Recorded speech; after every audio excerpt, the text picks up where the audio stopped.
Hello, everybody, and welcome to Minnow Cup Clam Blitz Edition. We are starting off today with Summer versus Indiglo. I'm Cater, and I'm joined here today by Butter. What's up, everyone? How's everyone going today? I'm ready for some clams and maybe some blitz. How about you? Oh yeah, I mean, you know, it's always great to see teams blitz that clam.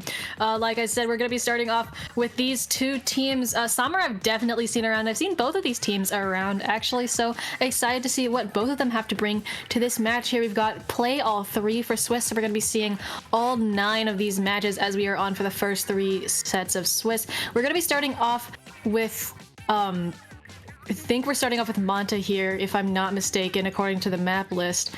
Manta Clams, what do you think about that? I mean, I'm not a big fan of that map in general, but it does have a very few amount of redeeming qualities. A few, just a couple. A few. Mid is always a fun watch just because of the open area with that post in the middle, being able to duke it out and having very light cover to deal with, which leads to very interesting pushes on both sides with the immense use of specials, coordination, and reliance on that backline to get a push up into center. Yeah, other than that, no, though it becomes a really cramped map, especially, you know, leading up to the street, the elbow. Those are really tight places, and sometimes it gets really, really hard to push in that map, so I can definitely understand why you say there's only a couple of redeeming qualities that this map has for itself. Any weapon picks that you might expect to see here? Personally, I'm a big fan of the Rapid Blaster Pro, but I don't think we're going to be seeing that anytime soon.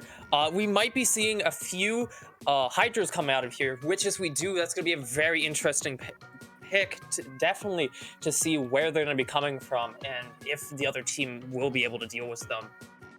Yeah, Hydra and other Splatlings do get really interesting on this map, especially with those upper grates in mid. I think you mentioned those earlier. Mid can get really, really interesting, the team fights, especially because it's decently small. You have those side parts of the map too, but other than that, you just kind of got mid. You got the big pole that teams can run around in. And so having anchors, long-range weapons perched up on those attics, the bunkers actually, I think they're called, and the grates up above can get really, really interesting, especially since it's not necessarily as mid-centered as something like Tower Control or Rainmaker would be or even Zones when your objective starts off right there in the center of the map. It can get a little bit different.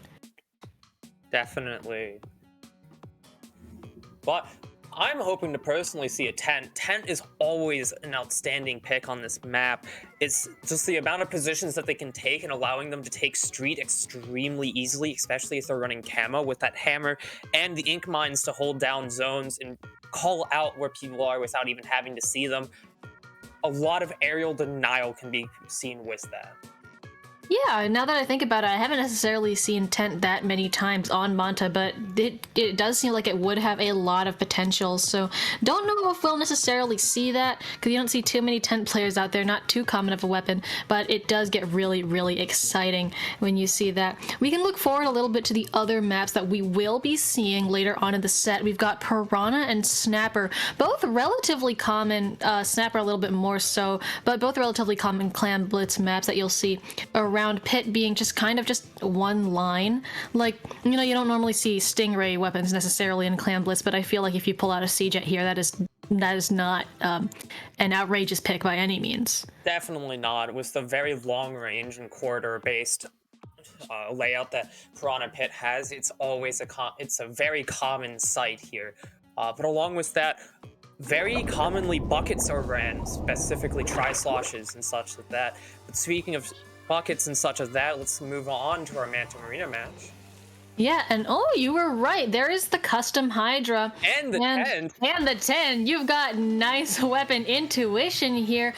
So we've got Summer in the yellow and Indiglo in the blue. You can see Indiglo is the one bringing out the camo tent, just like you said. Also, that is a lot of last-ditch effort and object shredder on their side. Nice abilities that they've chosen there. On the side of Summer, we've got I believe that's a vanilla splash as well as this Hydra here. So they are going to be running double armor. We'll see how that does play out for them. Really useful so they can initiate a lot of pushes here. And from Team Indigo, we're going to be seeing double bubbles come out from both the Junior and the Forge Pro, which is a very interesting pick, and the entire team seems to be based around that with their Object Shredder, allowing for anyone at any point to try and go for an insta-pop. As we're going to be seeing here, Team Samurites is getting into mid and holding that perfectly, as they are not letting Team Indigo even remotely close to mid, as they're going to be trying to get their specials up and get a push directly into their base and score that super that they got.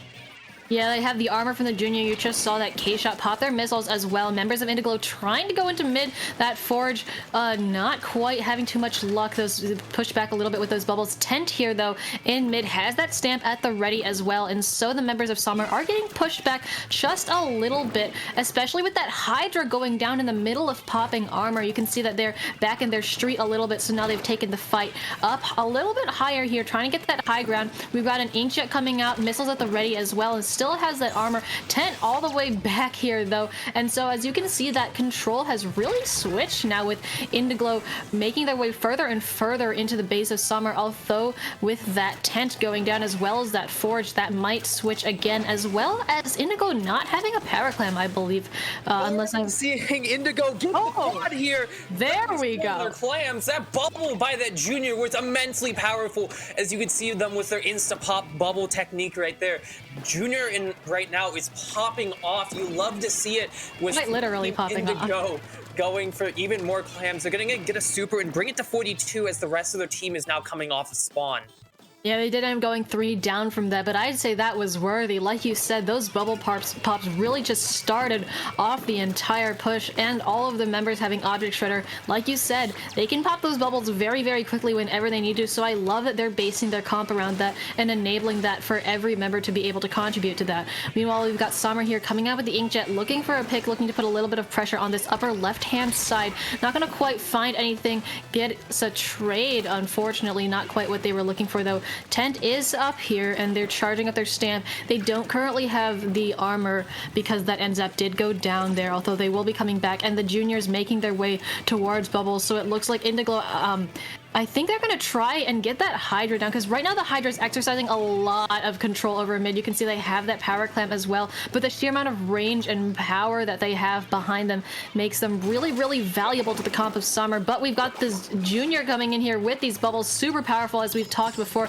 getting really, really aggressive on that Hydra. The mines there, though, to shut them down, and along with the K-Shot, that is not going to be successful. We do still have a couple of members maintaining a presence, but unfortunately it looked like that wasn't terribly successful on their part. More bubbles out here from the Forge, but they're going to get immediately shredded, and that Forge is going to have to run for their life.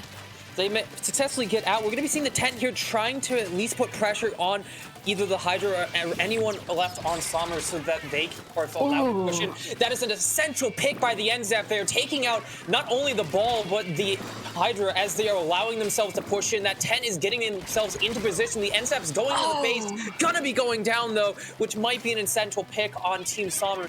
We're going to be seeing Team Indigo trying to go back for their Clam up top. Their Forge Pro is going to be going down. We're going to force that Tent to retreat, but they do have Hammer for mid control right here, as the Hydra is now back in play and going for that Tent. Bubbles are going to be coming out, taking one of the players, taking down the Splash-O-Matic there.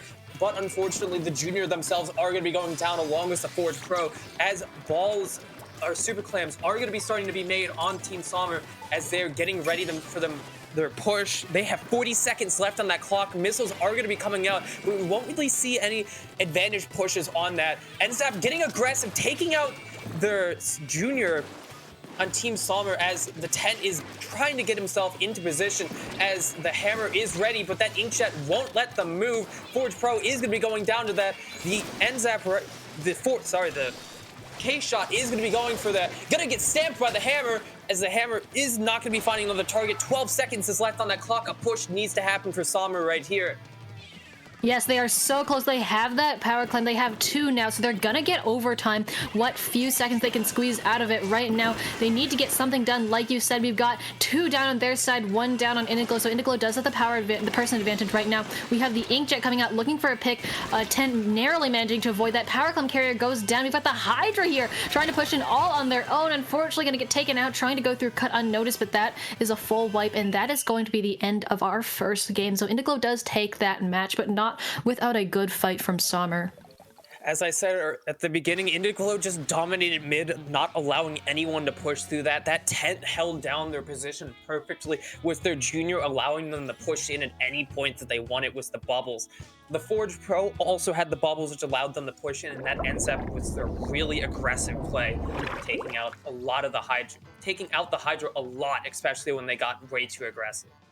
This goes to show that every single part of a team, every single part of a comp can be really essential to your win. And that was really nice. I feel like almost towards the end, when Summer started, they started getting resources for a push. They started putting it together. It almost feels like Indigo almost came back out with them at the same force and canceled it out because, you had both of them looking for openings, both of them getting a bunch of good picks, but in the end, it was Indigo that came out on top. Well, coming up next, we're going to have Piranha Pit. It's going to be very interesting to see if they take the tent back into this, because Piranha is a decent tent map, but it really depends on how you play it. If you get too aggressive, someone can easily take you out with a well-placed bomb whilst they're on conveyors. But a really well-kept and a well-to-themselves tent can easily dominate a match, especially on this, allowing them to stay under Clam basket for way longer than they're supposed to, and even get straight pushes through mid. Yeah, like you said, all depends on how you play it, and so sometimes, different players with the same weapon can have really, really different outcomes.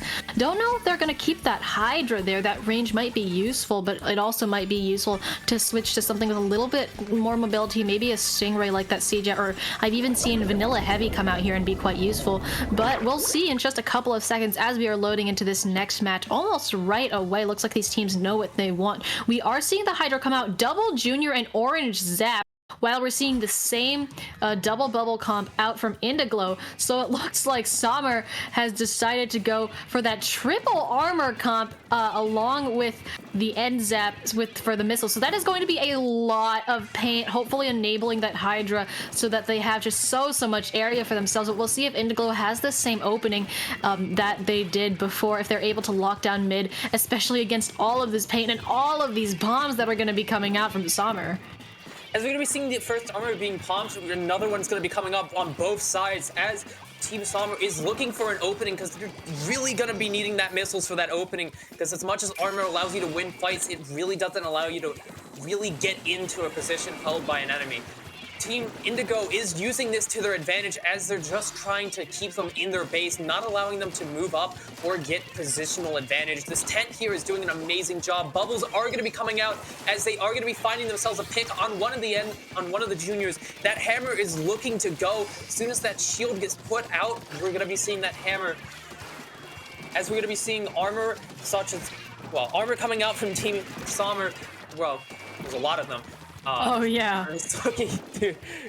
A lot of armor, a lot of bombs, a lot of things are going on right now. You can see those on the bottom right corner of the screen. That Forge popped the bubbles. Unfortunately, it doesn't look like too much happened from that. We've got the Junior's bubbles, but the Junior's going to get taken down. So for all of the momentum that this push had behind it, looks like right now this push has almost come to a standstill. The Zap is still in there, using those bubbles, getting something done, but going to get 2v1 and taken out themselves.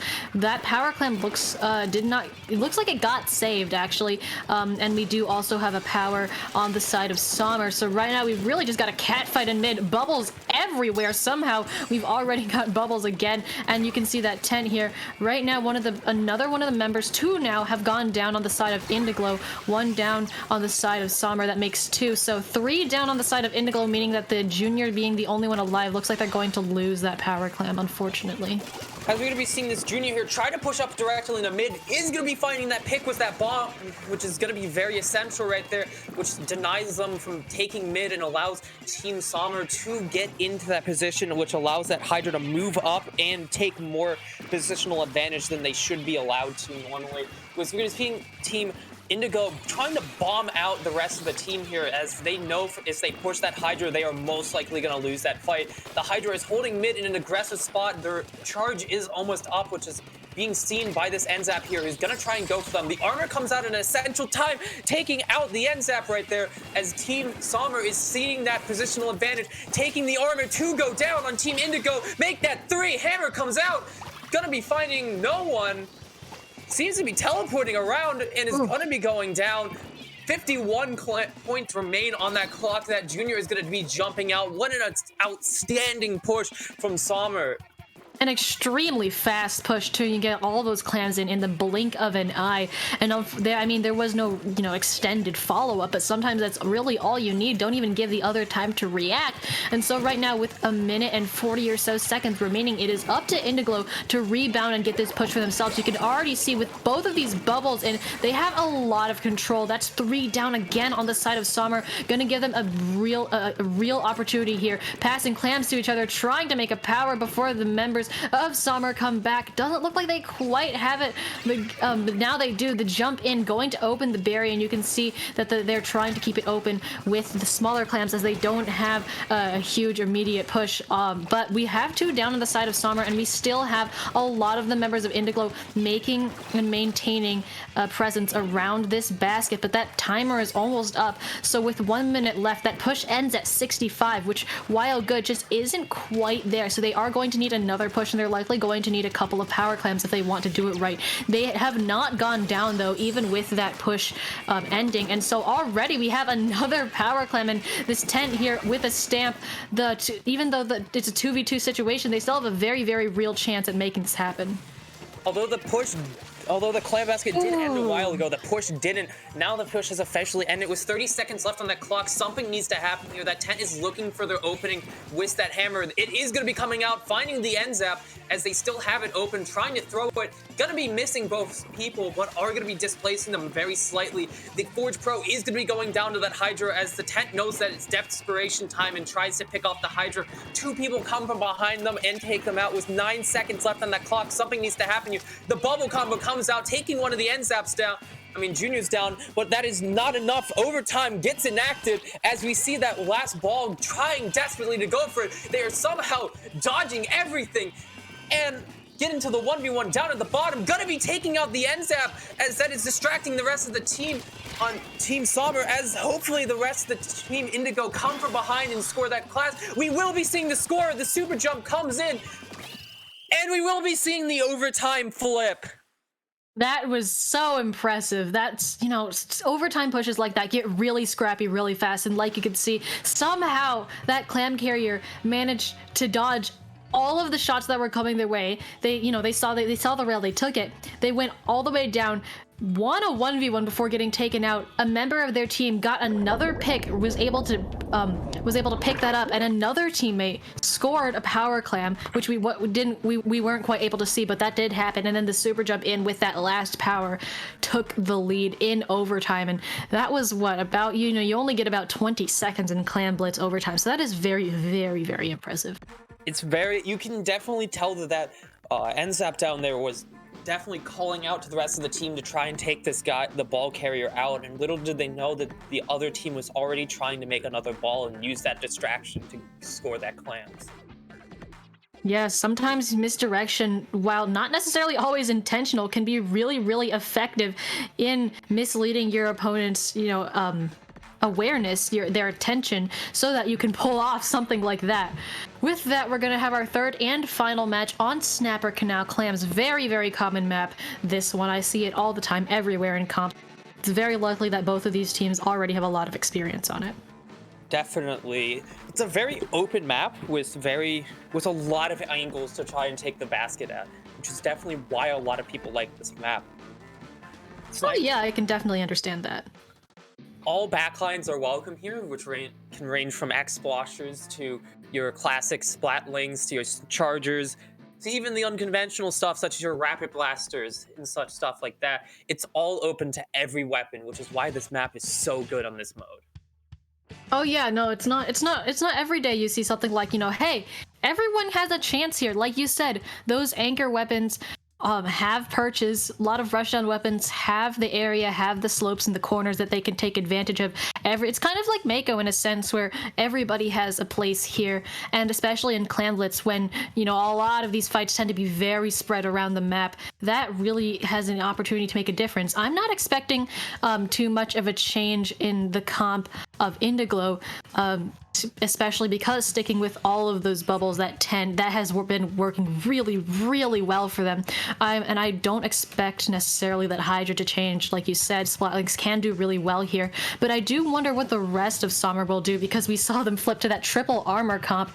They seem to have a lot of flexibility. I wonder what they will be pulling out for this match. I definitely will be wondering the same. I also wonder if that tent will be switching off, because Snapper Canal doesn't lend itself all too well to the tent with its a lot of verticality, but it will be interesting to see if they do go for it. Yeah, like you said, a lot of verticality, a lot of different shapes in this map that can be taken advantage of. Especially because, you know, that Clam Bass gets high uphill, and so getting up to that is a literal uphill battle. You have a lot of perches that a Hydra can just stand down and use that range, that power, sheer pressure that it has to its advantage. You know, that's high bullet velocity, lots of damage, so it's really, really hard to take down that Hydra if you don't already have them distracted. Definitely, especially with the flank on the top perch being so long, it is definitely going to be a very big thing to take out that Hydra if they do run at this map. I mean, yeah, we've been talking about it for this entire set. Those picks on the Hydra that Indiglo has been able to get were crucial. I mean, we saw it start off their entire push on that Manta Clams game, that and the bubbles as well. So that did get really, really important. Being able to take down a weapon that is so important, and that sometimes your entire comp can be built around enabling that, gets really, really nice when you're able to take them down and find that crack in their defense for just a second. Definitely. Taking out a weapon that not only has range, killing power, but is also their armor is such an essential pick. Any weapon is worth its life for it.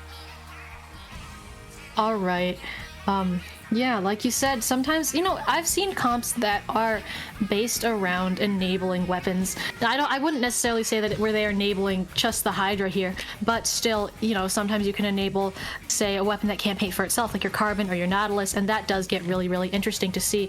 So when teams build around that, or just building around like the bubbles that we have on the side of Indigo, gets really, really interesting to watch.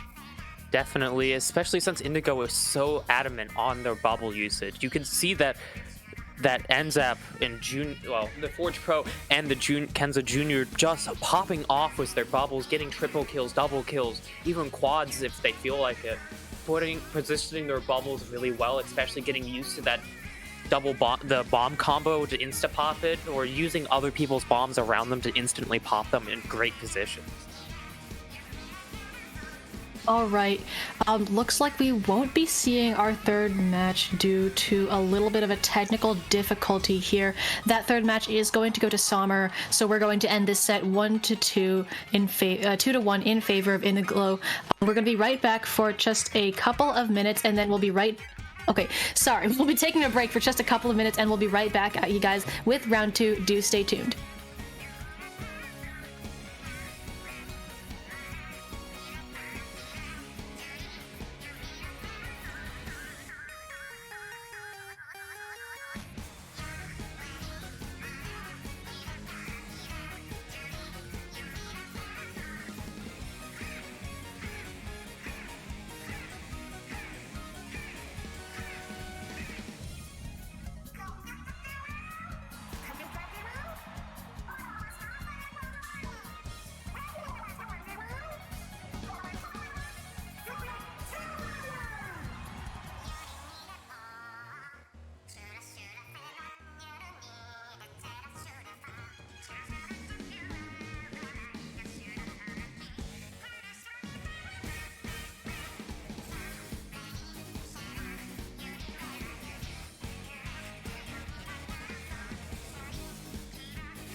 Hello, everyone. Welcome back to Minnow Cup. Damn it, I forgot the name of this. I'm so upset. Megalodon Cup reskin. Welcome back, Welcome back, everybody. everyone. We got Fish and Chips and the Elder Squids coming up next for our Clam Blitz matches, as we're going to be doing a Mako Mart first. I'm still a bit upset that we missed our last match there, Esther. We went through like good 5 minutes explaining comps, but I Oh, hope we we were get to so see. excited for that. Oh my goodness. But I hope that we get just as an exciting match into this, especially, well, with these types of names, Fish and Chips especially. I'm already loving that name. Oh, definitely. By the way, if you're just joining us, I'm Kater. I'm joined today by Butters. Like you said, we're going to be able to see Fish and Chips. I love that name. I love their logo. Very, very nice art. Versus the Elder Squids. Also got a very nice eye-catching logo. Don't know if I've seen these teams around too much before. I don't recognize either of their names immediately. So I'm very, very excited to see what they have. Definitely. So for our maps, looks like we're going to be starting off on Mako Clams, another one of those pretty dang common maps that you'll see. I mean, if you play comp, you learn to play Mako. On pretty much all of the modes, you learn to play Mako Clams. We were talking about, I think it was Snapper that afforded a good. Yeah, we were talking about Snapper Canal having a good amount of resources, good amount of places for pretty much every weapon class, every weapon type out there. Mako's kind of like that, but it favors those sloshers, rollers, rush-on weapons in mid, sometimes because of all those slopes. But say no more. Here we are. We've got that V-Jet, a Nautilus coming out. Jets on both sides, actually. So we have the rise of the V-Jet. We've got a hero shot with ability doubler, which is not something that you see very often as well. And of course, we have that tri-slosher on the side of Fish and Chips, unfortunately going down first, but that's going to be good for armor. Actually, both sides do have that try for armor. Not surprised, try on Mako is a pretty common thing. It's especially on Team Fish and Chips, we're going to be seeing them try and go for that paint idea and try and get that Nautilus into a very good position to get picks off of here. As you can see, a lot of the team is based on aggression and paint, especially with that interesting pick on hero shot right there. We're going to be seeing Splashdown going down, getting them nice paint, forcing that 96 out of position and taking out that NSAP and furthering their push, going in even deeper as they go for the 96, taking them out. Ball is on up as that hero shot just keeps on going. Will we see another super? We do not see, but they keep going, getting the double kill, putting the teams back to 2v2 as that tri-slosh will be going down, though, as the Nautilus is forced to back up and take a very aggressive mid stance, not allowing Team the Elder Squids to move even further in. My goodness, that hero shot was on fire right there. And hero shot in itself, I mean, probably even less common than V shot. I know they're the same, but you have to go through the single player campaign to get it. So not something that you see very often in a comp setting, but that's definitely here. And they've racked up a good KA already. You can see that Fish and Chips are already going for another push. They do go 2 down very quickly after, but they did take it down to 68. Not too bad for getting that next clam in. You can see that, however, that the Elder Squids do have a lot of mid control right now. You can see a lot of blue on the map. They're working their way towards those specials, and they have a power clamp as well as the person advantage. Try here clearing out the ledge, trying to take on this Nautilus. Unfortunately, the Nautilus dropped down to a corner where they didn't see, and so the Naught's the one to come out on top right now. They're still somehow still have control of this stack here. Gonna get taken out by the missiles, unfortunately, but they do take out the jet, which is really important. And now the other power clam carrier, the Zap, has gone down. So we've got a 2v2 situation right now. Try going down as well. So right now, the only one on the field is that V-Jet, along with their 96 gal companion. You can see, though, they still have a good amount of presence in mid, although that might change, especially with that V-Jet going down. Oh my goodness, the hero shot. On the triple kill going off. That's going to be a wipe on the Team Elder Squids as Team Fish and Chips is getting themselves in position to score. They will be scoring, maybe hopefully trying to take out the rest of the people, as 2 people on Fish and Chips are going to be going down to that NZAP as they're forced to back off, though they do have a Inkjet ready to come back in for that retake. Tri-Slosh on Team Elder Squids is going to be pushing into mid, along with his companion of the NZAP taking up the top left side, taking out what their Nautilus and their Tri-Slosh, which allows them to push directly back in as they are trying to go for that Jet. They take out the Jet, grabbing themselves another Super Clam. The Nautilus is going to be taking on that Tri-Slosh and the Jet as they are going in for that 96 gal, following right behind them and taking them out. That is going to be a wipe on the Elder Squid's tie, as Fish and Chips are going to be coming out positive with that score. So close yet so far. Elder Squid's just not quite able to take the lead with that push. We've got a lot of people going down on the field. That's 3 down on the side of Fish and Chips, actually, which is going to let the members of Elder Squid hopefully regain a little bit more of mid control, a little bit more of an opening for them. As you can see, though, already this Tri-Slosher is back and already on the aggressive play, trying to take this right stack here from the Zap, getting this pick on the Zap, not quite getting the pick on the 92, especially since they had all of that damage on them already, but the 92 is very quickly forced to back up. That's gonna be a 3 down on the Elder Squids, and so Vision Chip's gonna go right back in with that Power Clam. Missiles on the side of the Elder Squids, letting them scatter, but the Inkjet is already out. Doesn't quite find a pick and actually gets taken down themselves, though. So with about 40 or so seconds left, ooh, this hero shot here, able to take people down with that splash, and that was really nice. And they're still getting picks, still getting clams in. That's another 3 down on the side of the Elder Squid's gonna get taken down right there, but they've racked up an impressive KA right now, and we just need a couple more clams. And there we go. That's gonna be the KO. That hero shot being the oh my hero at goodness the beginning of that game. Just yeah, that, I mean, that really holding in. it to its name there. Coming in, painting for itself and everyone else, along with denying areas from everyone else, using that splat bomb, well, the burst bomb to their advantage, and just keeps on pushing and keeps the aggression up as they just kept going, and getting as many kills as they possibly can, and denying a ton of area. Definite props to Artie there for making a weapon that you don't see very often work with also with abilities that you don't see very often. You know, you don't see ability doubler at all, really. So really cool to be able to see them play that. I mean, we've already got good comps here. Hey, all right, we're gonna be moving on to Muscle Forge Fitness. This one is a lot of people don't like this one. I feel like you don't see this one very often. You don't see Muscle Forge too often in general, and that's just because it can be really hard to defend sometimes. You know, but it can, you know, because the basket is right there. It's very close to mid, and sometimes if the other team is able to make their way up that sneaky right direction, they can get a lot of clams in before you're able to backtrack. Definitely, but also on the side of defense, it's extremely choke heavy with only 2 ways to get to the basket. If you set down a Hydra up on their top side right under basket, there's a high chance that they can just hold that bridge for as long as they feel like being up there. Oh, definitely. I once heard somebody say that Muscle Forge sometimes plays very similarly to Humpback on clams, because you have the basket with the drop below it, very easily accessible from mid, but you also have that really long route on the right hand side that you can try and sneak up that can be really beneficial to you. So it's not exactly the same, but of course with the way mid is sloped, it can be pretty similar. We're going to be seeing the same comp from Fish and Chips.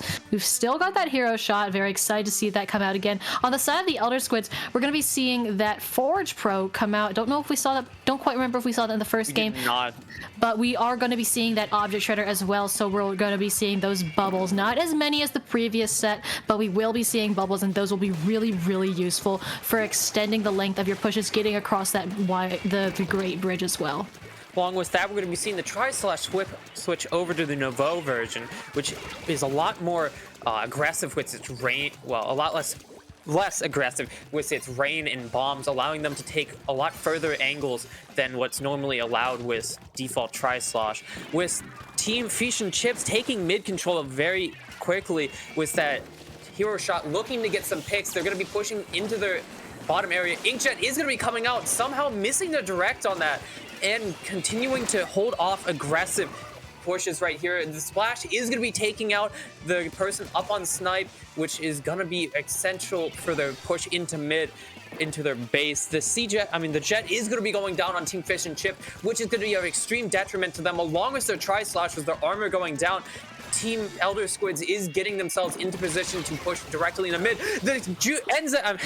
The hero shot is going to be taking 2 people out. That's going to be 3 down on the side of on Elder Squids, as Fish and Chips is getting themselves in position to push in. We're going to be seeing that Tri-Slosh looking to go in, but not taking it fully. Yeah, I think they saw the zap and all of the other members of the Elder Squids respawning and thought this might not be worth it, especially because they only had the other member, but that could have cost them, as we see the Jet go down there. The Nautilus able to take that snipe pick, though. Really nice angle, looking to take down. Oh my goodness, that was a double as well as that assist, so that leaves the Elder Squids 3 down. Again, you can see Ardor here signaling this way, please jump to me, or they have the way open for their teammates. That armor as well, that splash down, very nicely placed, although in danger of getting canceled. That first power clamp in. The second one, though, I don't know if they're going to be able to get that in. They might, though, and there we go. That takes the score all the way down to 48, with the other clamps are somehow still maintaining that, still going to be able to get that ledge pick before they go down, leaving the Tri the only one just chilling out in mid right here. That was a very, very nice push from the side of Fish and Chips. Especially with that 48, it was that extendedly long period, allowing the team to respawn. Especially good pick. We're going to be seeing the bubbles coming out into mid, allowing this a mid push. Didn't get the bubbles fully into the base, but that does guarantee the mid. We're going to be seeing that hero shot coming out, trying to find themselves a pick, narrowly dodging death by bomb. The 96 is going to be going down. That is going to be the armor down on the team of Elder Squids, as the Tri-Slosh is trying to get further and further into mid. The rain is going to be coming out along with them trying to find the Nautilus, but they will be finding that Jet, but they will be trading. The splashdown comes. That is going to be 3 down on the side of the Elder Squids. Fish and Chips know what they need to do, and they're trying to get themselves into a position to push up. The 96 is holding down that base, though, perfectly. You can see all of these bombs, the splat bombs, the suction bombs, the auto bombs coming out onto that grate there, pretty much denying Fish and Chips access, especially since they don't have a shielding special like those bubbles. Oh, we have the Forge trying to take some sort of side angle there, but immediately gets noticed, immediately gets 2v1. Right now we've got the Nautilus backing up, trying to get out of that range of the Jet. A lot of things are happening on the field right now. Minute and 25 seconds left on the clock. The power clam carrier, the Jet, going down, and so the Elder Squids, they have a lot of clams under them right now, but they need to break through, and it's not happening, especially because they're going 2 down. They have those missiles, but now they're 3 down, and Zap is in a spot of trouble right here. They are going to escape. They have 8 clams, which is a good amount, but they need their teammates back with them, and with Fish and Chips very quickly taking this opportunity to cover mid, and with only about a minute left, it could be very, very difficult for them to come back. Definitely, as we're going to be seeing Fish and Chips here using all their specials to try and push in. We're going to be seeing the Inkjet, the armor, the bombs. This hero is going to be trying to get that splashdown off as soon as they get under their basket. The Jet is going to be going down to the 96, but the 96 will be going down to the hero shot. The hero is going to be teleporting right here. Splashdown, going to be taking out that Tri-Slosh, as that allows the rest of Fish and Chips pushing into the base. Going to be scoring the Clam. 30 seconds left on the clock. Team Elder Squids needs to do something now, maybe hit some picks. We're going to be seeing Team Fish and Chips continuing the push, bring it to 33-30, as time is just taking away. Points are going down. Team Fish and Chips are just keeping up the aggressiveness with that Tri-Slosh in their base, taking out as many as they can. Fish and Chips is backing out, as the rest of them are going to be sitting back and holding mid. With 5 seconds left on that clock, Team Elder Squids really needs to take mid and get aggressive. They have 2 power clams right there. They have just a couple of seconds left in their overtime. Seconds. Well, they have some seconds left. But they have a member down. They have 2 members down. And the remaining members are very, very far apart right now. They're trying to juggle the clams, but the Forge is just going to get taken out on their own before they can pop those bubbles. And with that, I believe that is game. Unfortunate. That is going to be our next game to Fish and Chips. I mean, just the length of these pushes that Fish and Chips are showing us is really impressive, because it's showing, you know, like you said earlier, they're giving time for their other members that have gone down to respawn, come back, and continue the push for a longer period of time, which gets really difficult because you have to traverse that distance. And oh my goodness, Ardor with the 20 KA? This hero shot means business. Just like a crowbar, they're trying to find them that small opening and wedge it open, which is exactly what that hero shot is designed to do. They are finding that weakness in their armor and just holding it, pushing it open, and taking full advantage of it, and finding great positions. Absolutely love that for them. They are very, very much making this work. That is just the definition of that right there. We are moving on. Our third and final match right now going to be on Sturgeon Shipyard. This one you do see a little bit more often. So I would not be surprised both teams had a good amount of experience on this map mode. The mid is similarly shaped to Muzzle Forge. Actually, you've got that raised platform in the middle with the steep-ish slopes heading down to the sides, but that's kind of where it ends, because other than the mid, you know, we've got the rotating, I don't know what they're called, the rotating platforms that you have the pit, you have high snipe, so a lot can go on in here, but we know that if you want to have a good push, you need to take control of that pit. I've heard a lot, from what I've heard a lot of people talk about, I've heard that this is just the better version of Wahoo World for Clam Blitz. Yeah, great. Especially with the same idea as you get an extra angle to push from at random points during the time, but it's definitely a lot better because you always have two positions to push from instead of just the one. Also with that, you can use the bottom when it's the turnstile is put on the bottom. You can use that to hop through a little opening in the left side. Oh yeah, I mean, just the way that the rotating bridges are implemented here is really nice, because you don't necessarily have to wait for something to start your push. It just does, like you said, give you another angle to push from, something else that you can try out if you would like. But here we go, we're going to be loading into this match pretty quickly here. Let's see if these teams have decided to change their comps at all. No comp on the side of Fish and Chips, no changes. So I'm not really surprised by that. This Fish and Chips comp, just absolutely letting the hero shot go out and do their thing, has really been working for them, so hopefully it continues to work here. We will be seeing the Forge Pro switch back to their the Jet as immediate aggressiveness from that Tri-Slosh on the team of Fish and Chips, which is going to be noticed by Team Elder Squids, and it's going to be punished 2 down on both sides as Team Elder Squids is looking to get the missiles off, know exactly where 2 players are, and using that to their advantage, pushing up on that splashdown in mid. Gonna be happening. We know exactly what that hero shot is as they are pushing into their base and keep on pushing as they Tri-Slosh is also going in, taking out the 96 scout, as that is going to be forcing the rest of the team around them to scatter. That hero shot is going to be coming in. Finding one pick, going to be going down to the other one though. Tri-Slosh hitting one person and not finishing the second though, as that is going to be Elder Squid scrambling to find themselves in a better position to find picks or even get into mid. Jet has a lot of clams on their side right now. They've got to keep those. I mean, they know that now is not a good time necessarily to make a power clam, to have their location revealed to the entirety of all players. But right now, I mean, like you said, Fish and Chips really just have this lockdown on mid. They have forced Elder Squids continuously back into their pit. I mean, they're not necessarily even actively pushing right now. They don't have a power clam on them. They are just doing this for the setup, and although their Jet's going down and their Tri goes down as well, it's really, really nice, the lockdown that they are just able to have and maintain for such an extended period of time, because as these members of the Elder Squids are trying to come back into mid, Fish and Chips still maintaining a presence there and are still able to take them out.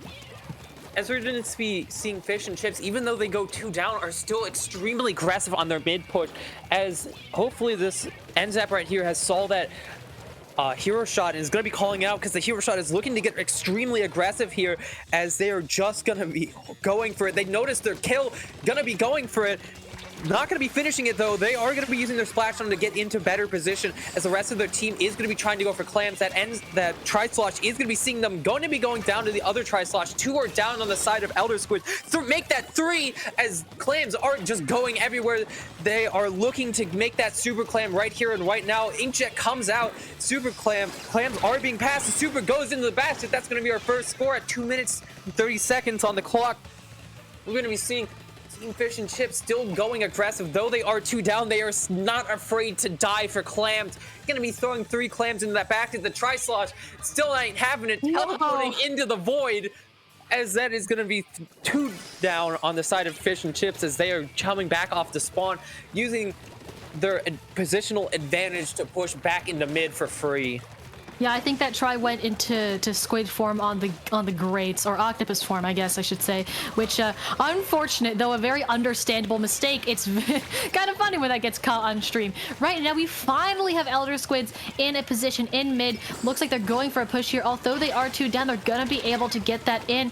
And right now, it looks like they are so close to taking the lead. They've tied up that score right now, but Fish and Chips was able to clean that up quickly enough that that's not going to happen, especially with that very quick 3 down that we saw there. So you can see, because no ties are allowed in this game, that score goes up to 72, and immediately right after that, Fish and Chips goes in with 2 power clams. Make that 3 power clams, 3 down and 3 power clams, a jump out. But that is an amazing push, and I think you could see that the second clam that tried to get thrown in bounced off of the top of the basket, which is not something you see every day. It's an always great time when you see that happen, as we're going to be seeing missiles coming out into mid, forcing the Elder Squids away. This is what missiles are designed for right here, delodging people from positions, as we can definitely see that Fish and Chips are using it to their full advantages. The 96 here is going to be finding someone in the ground. Unfortunately, they're going to be getting away, as the Nautilus is set up at the back, not letting any of the Elder Squids get into their position under their basket. The Tri-Slosh is going to be trading with that 96, which is going to be an essential pick for Fish and Chips right here, as 2 down on both sides. The ball is about to disappear. That Tri-Slosh is going for that end zap and taking them out, as the hero shot just keeps on going here. Gonna be taking that triple, as it's just 1 person left. That's a wipe on the team Elder Squids.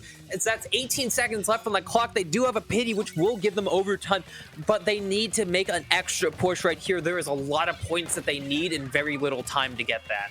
Oh yeah, that is one of the worst times to get wiped. When the exact time you need to be building up resources, building up clams, building up turf control to get that last gravity overtime push, but it's not happening for them right now. Try managing to miss another descent into the void. Very close call there, but we've got everyone converging on the Elder Squids right now.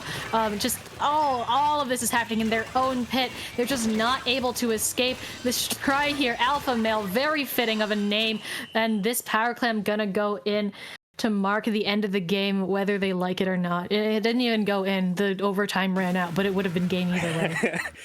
As that is going to be a 3-0 for Fish and Chips. The Elder Squids just couldn't handle the all-out aggressiveness from the entire team of Fish and Chips.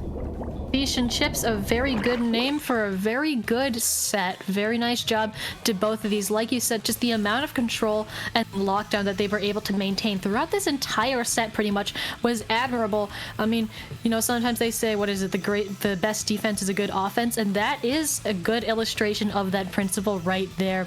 We're gonna be right back at you guys. Just take a break of a couple of minutes. We'll be right back at you with round 3 of Swiss. Stay tuned.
Hello, everybody, and welcome back to Minnow Cup Clam Blitz Edition. We've got iPad Gods versus Bamboo Dragons. This is round 3 of our Swiss stage. If you're just joining us, I'm Cater, and I'm joined here today by Butters.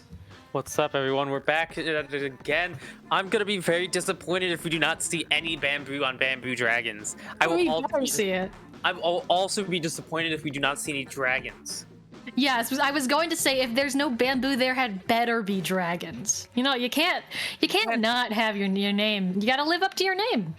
And honestly, if iPad Gods aren't playing in handheld mode, I don't know what to tell you. Splatoon ported onto the iPad when? You know, speaking of this, you know what's an amazing thing that I did a few times is play motion controls whilst playing handheld mode. Are you telling me you don't play? I used to play motion handheld for like 2 years. It's an experience. It certainly is an experience. You gotta break your wrist to make a 180, I'd tell you that. Alright, so looking at our map list here, we're gonna be starting off on Humpback Pump Track, which we were talking about this a little bit, similarities to Muscle Forge sometimes in the previous one, but you know, I feel like we're gonna be seeing sloshers here. I'll be surprised if we don't see sloshers here.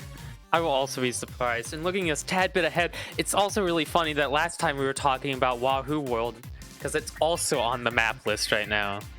Oh yes, indeed. We've got both of those that we were talking about right here with us. So this looks like it's going to be an interesting set as we're going to be loading into our first match pretty quickly here. Interesting pick on the ballpoint, along with the slosher, as you love to say. Interesting pick on this hammer, on the hammer splash.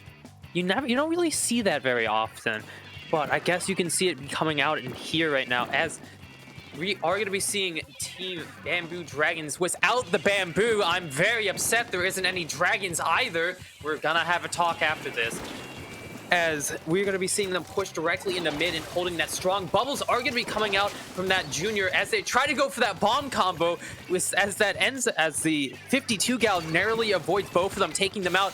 The 52 just keeps on going, using that Booyah to get everyone away from them as they push directly back into mid. Yeah, interesting. You know, usually you see that Sploosh 7 on Rainmaker, but this is not Rainmaker. This is very much Clam Blitz right now. It is still Bamboo Dragons that has that power clam. We've got the Heavy is the one carrying it right now, and they have that Booyah Bomb at the ready as well. Double Booyah actually on the side of Bamboo Dragons, so maybe that could be something like Dragons. I don't know. Depends on your interpretation of that. But we've got the first Booyah going off, unfortunately not quite enough to save the Sploosh, and so they are going to have to back up just a little bit, still having a good amount of clams under them, but just not quite having the big opportunity that they want right now. As we're going to be seeing iPad Gods holding mid until that Tri-Slash went down, as the rest of them are going to be forced to back off. Bubbles is ready on that junior, and they're looking for the position to push in with that.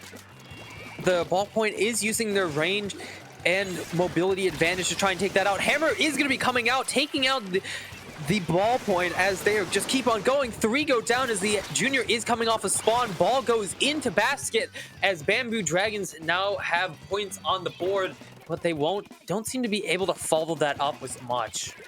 Yeah, you know they're looking for that, but unfortunately just not going to be quite able to get that. Bubbles coming out here, getting that 1 assist, getting another pick, so that's very quickly 2 down on Bamboo Dragons, and they still have that 1 bubble to go. Not going to get much out of that one, but still they're able to get another pick with their main weapon alone. So with that, this is a huge opening for iPad Gods. You can see them taking the right upper hand part right this. The Inkjet nicely putting pressure on that Splatling. Still, though, they haven't quite made a power clam. Now they have, though, and they're pushed a little bit too far away from the basket to throw that in. Also, with the help of that rain, they're going to be able to make their way up onto that basket and take that lead. Very nice. And we've also got 3 down on Bamboo Dragons. You see they continue to make this push. The missiles taking 1 out on iPad Gods, and that's 3 down with only the bamboo, not the bamboo, why did I say bamboo? The ballpoint, excuse me, remaining up on iPad Gods, but still that push to 59 is quite nice.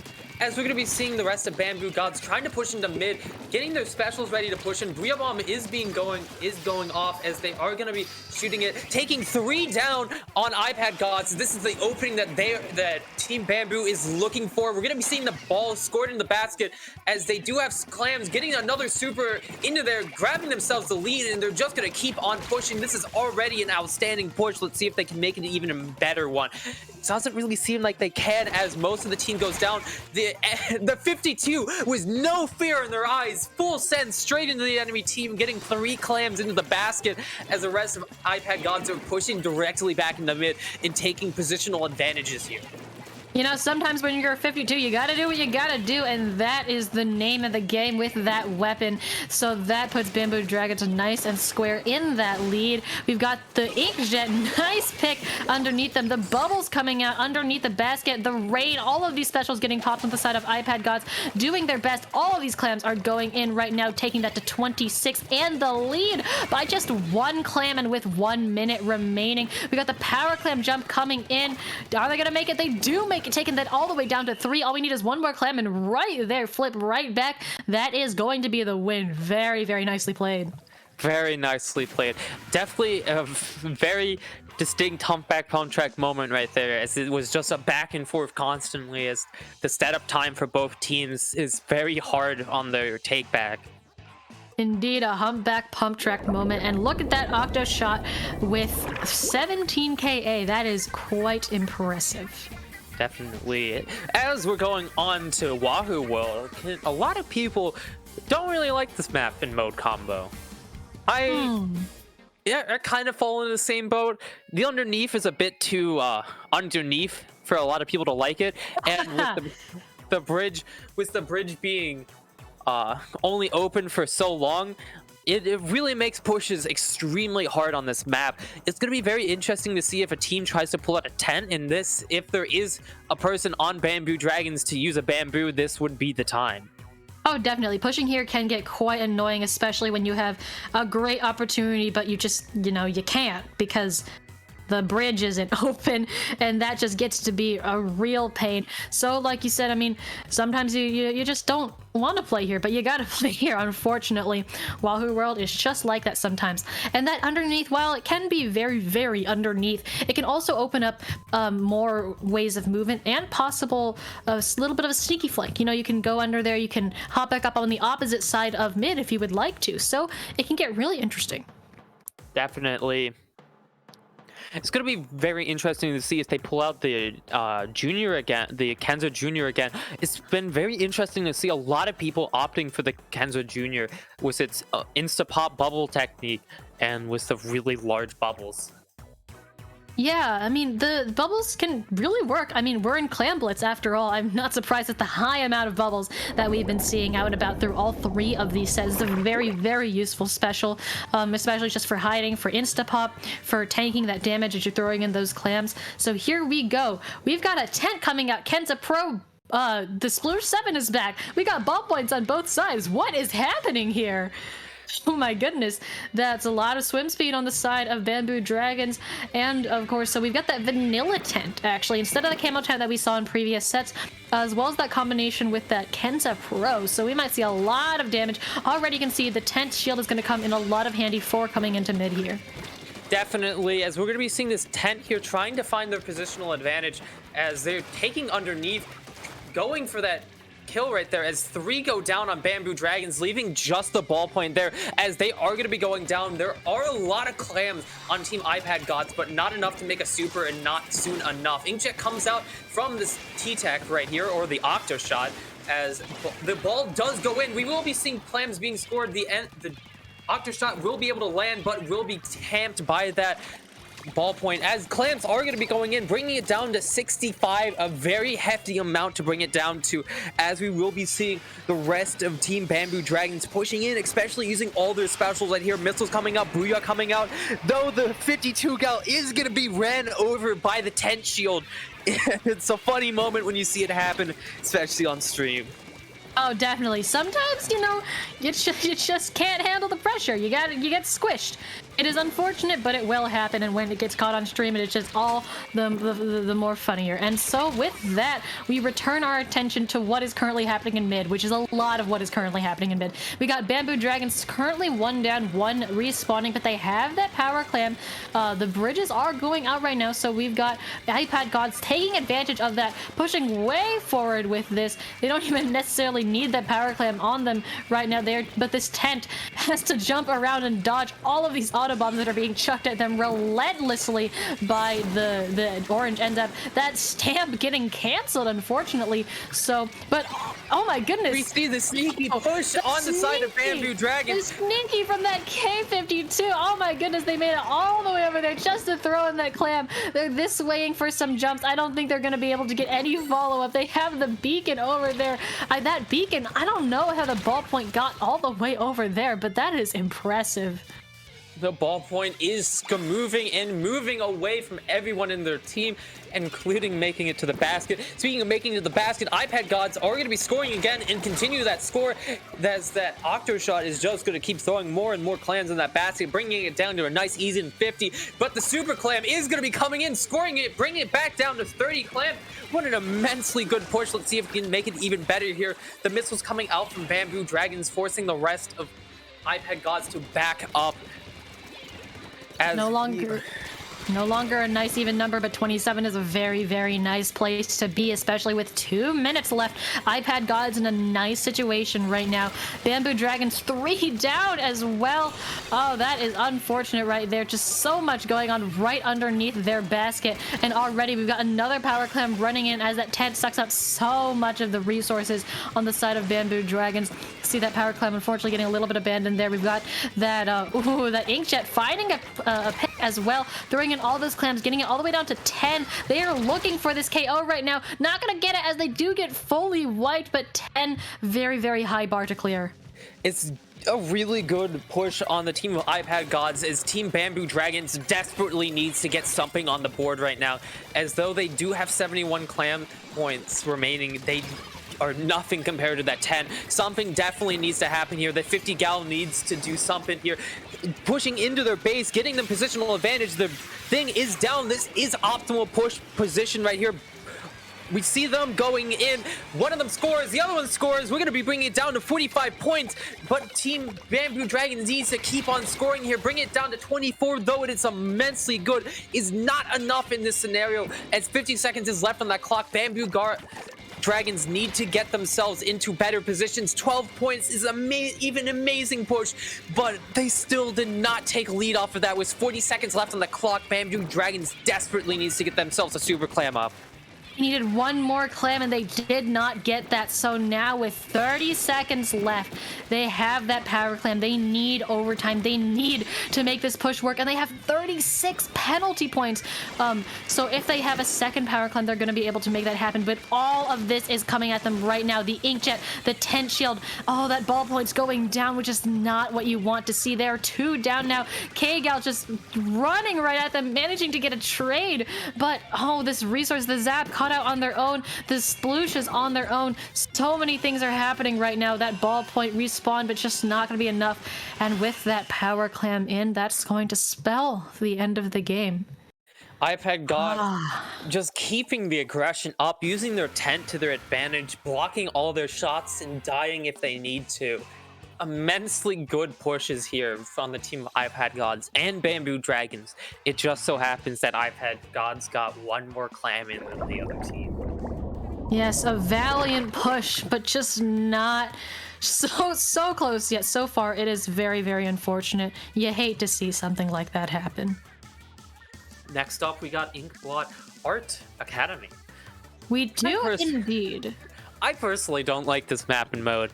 I feel like I say that too much, but the reason why I don't like this map and mode is because it's very choke point heavy. Though you do have the ability to jump up from mid, it really isn't that easily accessible due to how small that jump is. Get some type of blaster, get, in my scenario, the range blaster in there, and they just can't push up there. And then you send the rest of the team off to hold the right side, and you've got this entire upper area blocked off.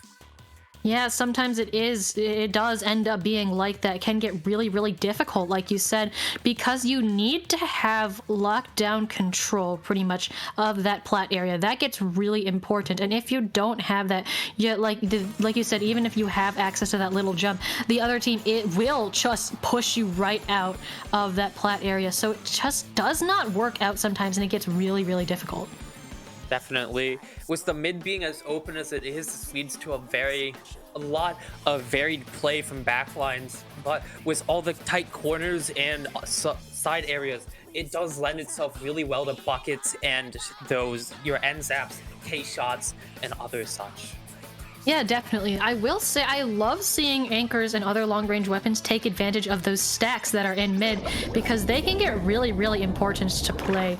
But we'll see if that ends up being important as we're loading into this last match that we'll be casting together today. As we will be seeing both player teams running a ballpoint very Custom Junior? As we will be seeing the Custom Junior. It's a vanilla roller and a Custom Junior coming out from Bamboo Dragons. And that roller has drop roller. This I love Make a wish, everybody. This is like seeing a shooting star. I love the default roller as a personal person that used to play it a ton. It's such a fun weapon. As we're going to be seeing two go down on the side of iPad Gods, we're going to be seeing Bamboo Dragons taking positional advantage right here. With the ends that I guess the play here for that junior was to try and get immense amount of paint on that ground for that roller to take heavy advantage of that. The roller is gonna run over that junior K junior as the rest of team iPad Gods are pushing directly into Bamboo Dragon's base right now. I mean, I'm just in all of these weapon picks, but so much is happening right now. We've got Bamboo Dragons looking for an opening, trying to get back out into mid. So many scattered fights and 1v1s are happening right now. That junior running right up into the face of the K-Gal. No fear, as you said before, and that's going to result in a trade. Meanwhile, you can see the roller just hiding out in mid right there, the curling bombs that they're sending out, and a little bit of a this way from them. To try and get teammates to back them up, as they've got the Octo shot right up here on the stack, using this height to their advantage, looking down on the rest of the battlefield. But that vertical swing is not going to let them off easy, and you can see they almost jumped directly into the auto bomb there. We have not the bamboo, why do I keep saying this? The ballpoint in mid. Oh, I'm trying to dodge the roller, not quite gonna make it. Inkjet's still out there looking for a pick. Oh my goodness, we have the K-Gal here going for a pick. So much stuff is going on right now, and still neither team has scored, although that is going to prove me wrong, as Bamboo Dragons immediately, with this rain to back them up, getting 2 power clams in. Although they do go 3 down, very, very nice way to start the game. Definitely. Bamboo Dragons, burned by their last few matches, have said to the wind with it and decided to go full aggro right here with all their picks, as we can definitely see right here with all of them just being able to take heavy, weird positions, especially that 52 gal and the roller. As we're going to be seeing the 52 gal, no fear, pushing directly into the junior, going to be taken out by them though, as the rest of the team is forced to be fending for themselves. The ballpoints duke it out with team iPad Dragons, going to be taking the advantage right there, as their junior though is going to be going down. That is going to be 2 down on the side of iPad Dragons, and that might be the push gone. Rain being forced into mid right now, as a super clam is about to be made on Bamboo Dragon's side. Yeah, we'll see, because this match still has a lot of potential to go either way. Bamboo Dragons still could have tricks up their sleeve, despite the performance that we've been seeing, despite the score that we have in this set. It is still anybody's game right here. We've got 2 power clams, 1 on each side on the board right now. Power clam carrier gonna go down to that junior, who is being very, very aggressive. You can see they have very high KA right now, despite being, you know, a junior.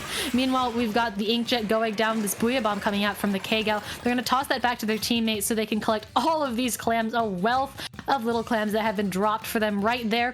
And we still have, you can see them sneaking up here actually, and they've been spotted, but they have this splash wall here. I think they might try and get jumps from their teammates. That's exactly what's going to happen. They've got jumps from multiple teammates going in. 1 power clam's going to go in. They're going to try and make another one. Oh, they're not actually. They're just going to pass all of those and get that down all the way to 16 and counting. This roller is up here. My goodness, not quite landing the kill. That is a full wipe, but 16 again. Such a high bar to clear in just over a minute for iPad Gods.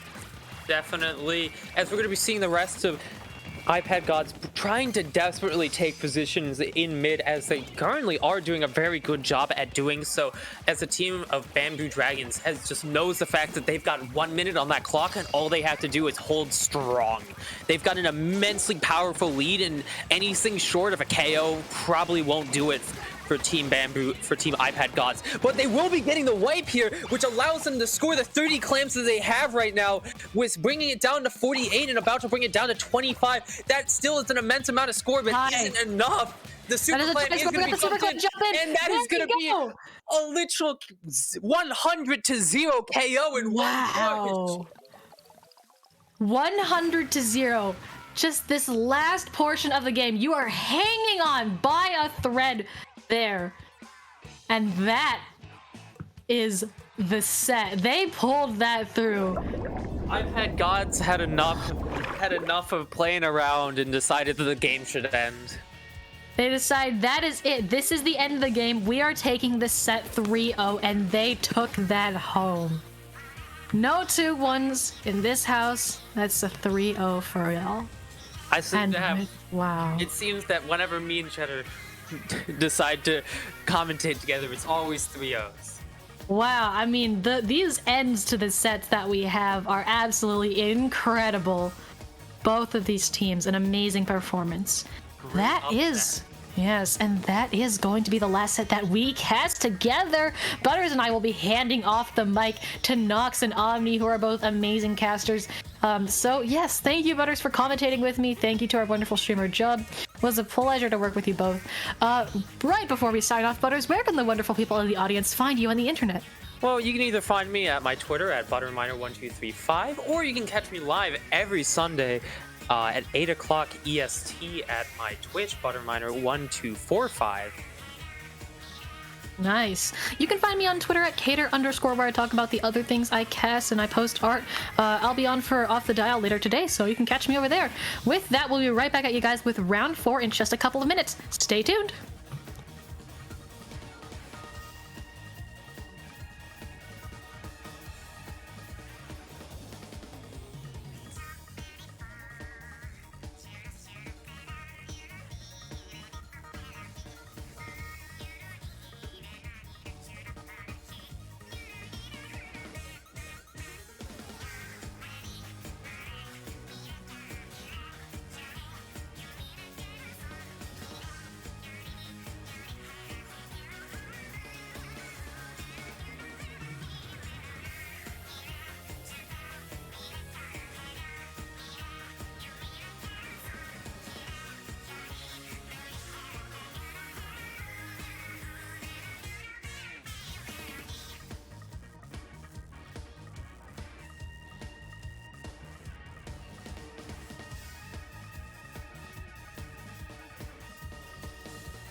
And welcome back.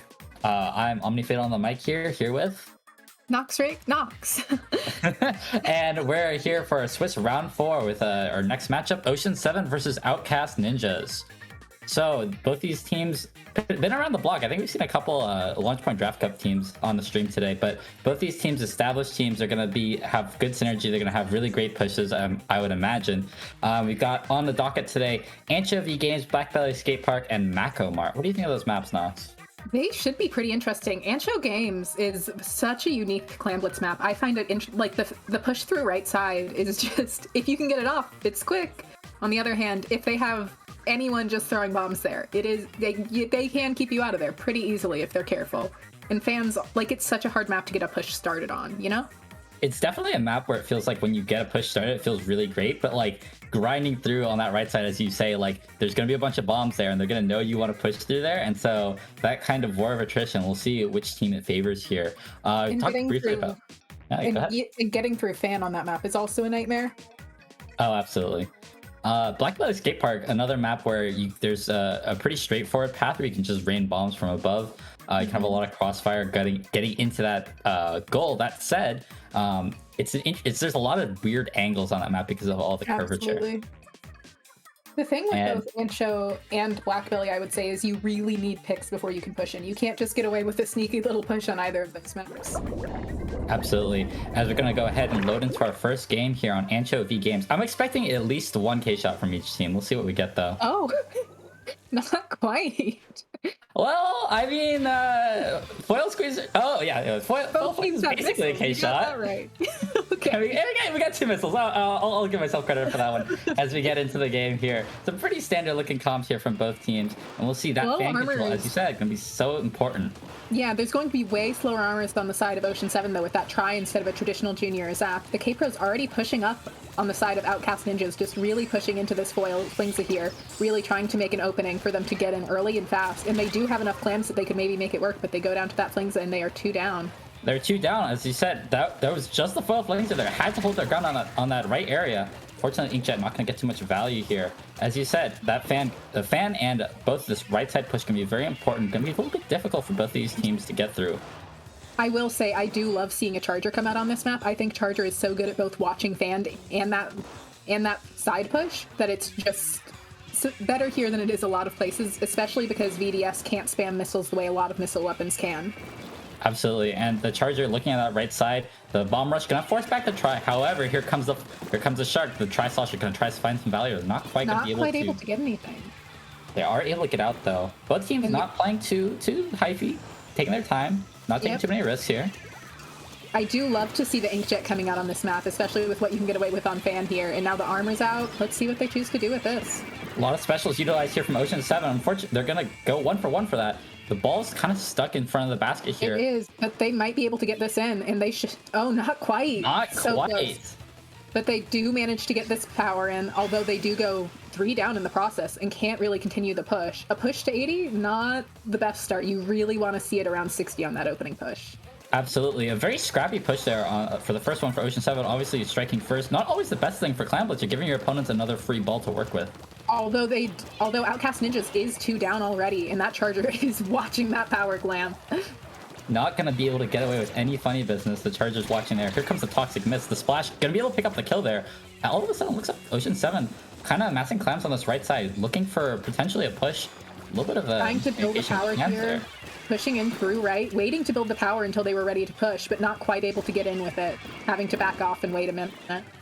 Inkjet gonna be popped here, gonna look for some kills on this arcade area. Looks like it's been called out though. We'll see if they'll be able to recall safely. Looks like they will, as armor available and popped now for both teams. That's gonna force the Charger to most likely have to back up a little bit with that armor out, because even if they hit a shot, it's not gonna do quite what they want it to do. Missiles available here for Outcast Ninjas. We'll see what they decide to do with it when they decide to pull the trigger. Obviously, as you said, not a big lead. 2 minutes remaining, as the Splash is going to get an important kill on fan traded back out. This map can be just so hard to move in on. So maybe there is a chance that that 80 could be enough. A jump out on the side of Outcast Ninjas as one person backs off from that try. Splash jumping in. It looks like Outcast Ninjas is doing...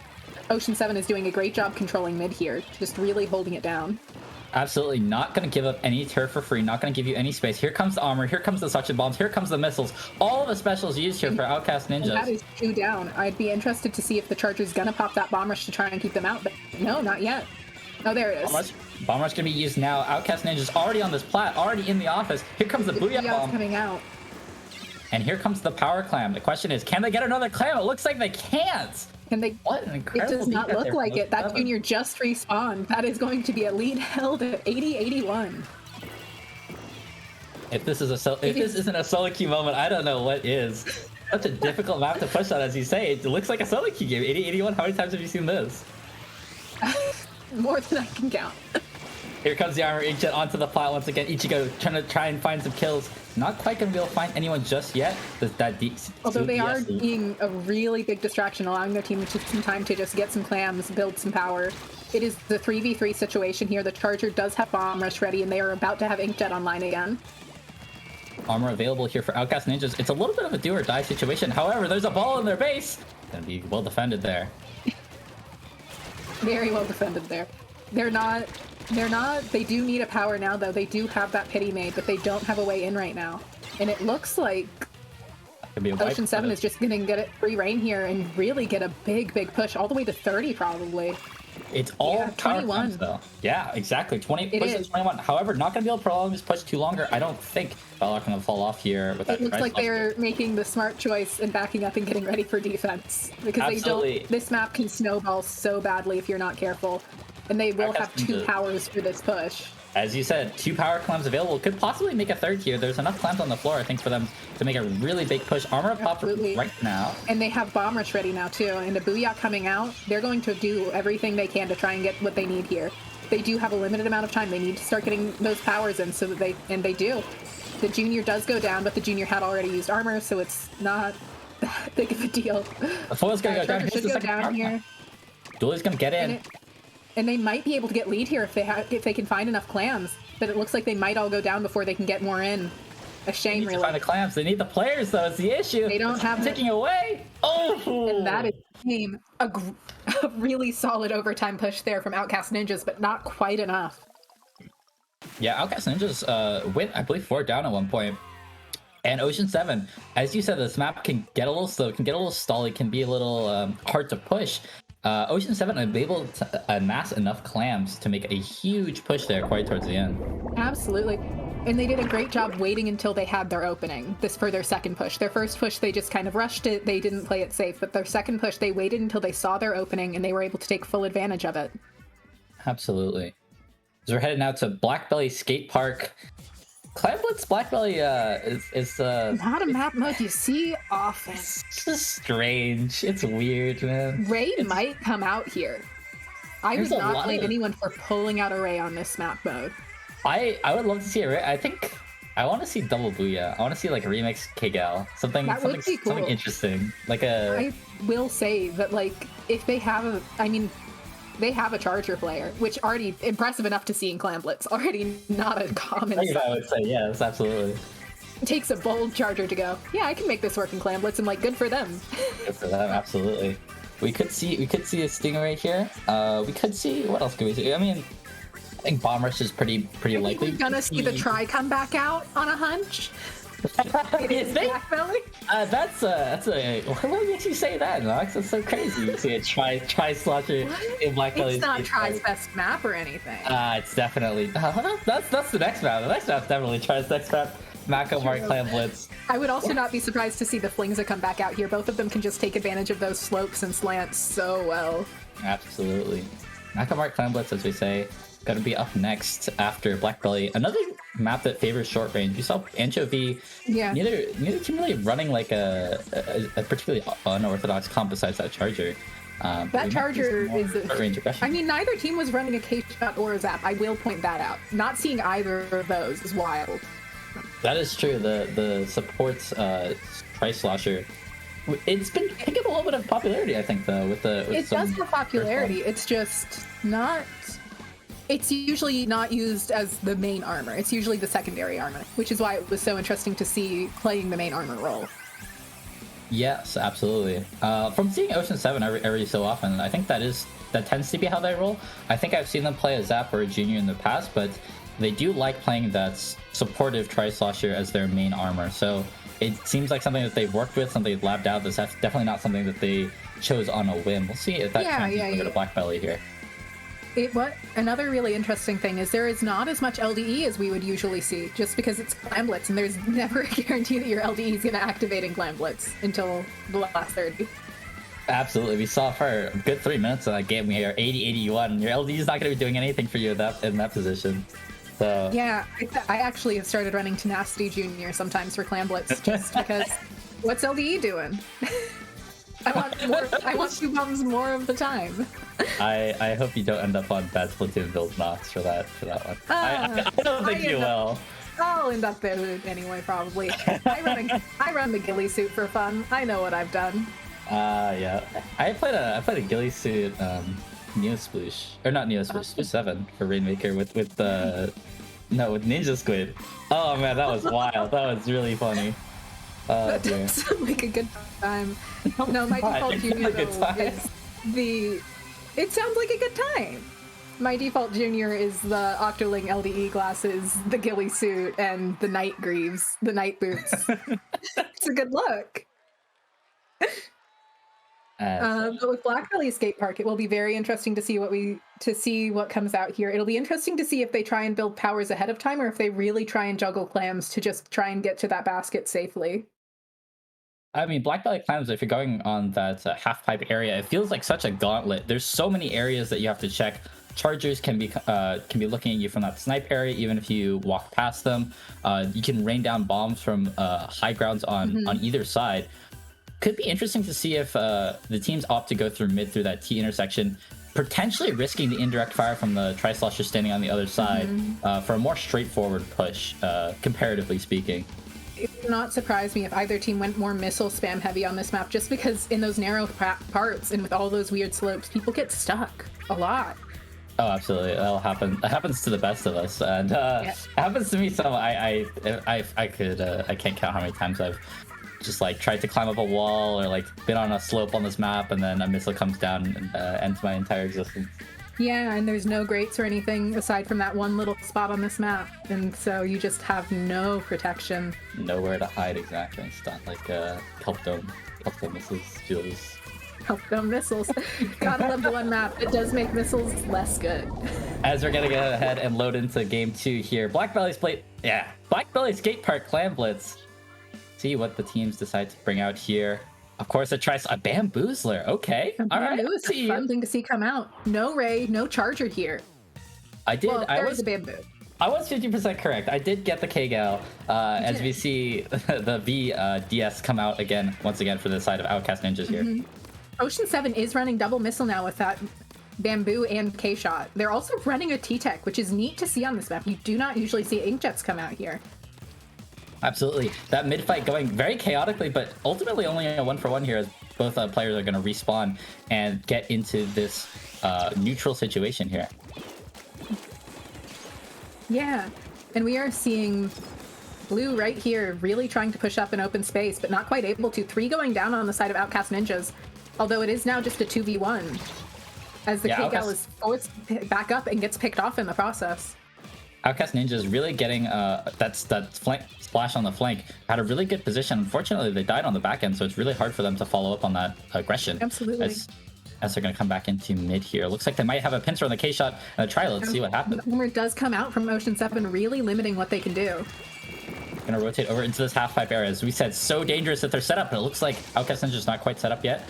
That delay. Set up, and they have an Inkjet coming out in both missiles, so that'll open up. That should open up the way a decent bit. Absolutely. As the first power time is going to be scored. And it looks like we might have a DC from Ocean 7 here. Oh, you're absolutely correct. Yeah, so a DC means we're going to go ahead and replay this map. I imagine Outcast Ninjas will be quickly KOing this map, and we'll be going into a replay. Though that was a great show of why double missiles is so common right now. It forces the other team to scatter and really just have to get out of the way. Absolutely, and in such a narrow map like this, right? The half pipe area is so restrictive, and you want to be standing like ideally on the high ground on the half pipe. But if you're on the high ground, that means you have no protection from missiles, as you touched on in our pregame. And you then you're backed up towards the hill, you're backed up towards your goal, and that gives the team with the missiles just so much space to work with to get in for that push. Even though they're gonna have to deal with all of your weapons as they're coming into the open area. And on Black Belly especially, you can get so, like, you can end up so nearby all your teammates that it just makes the missiles wreak even more havoc. Absolutely. As we're going to hopefully get a quick replay here.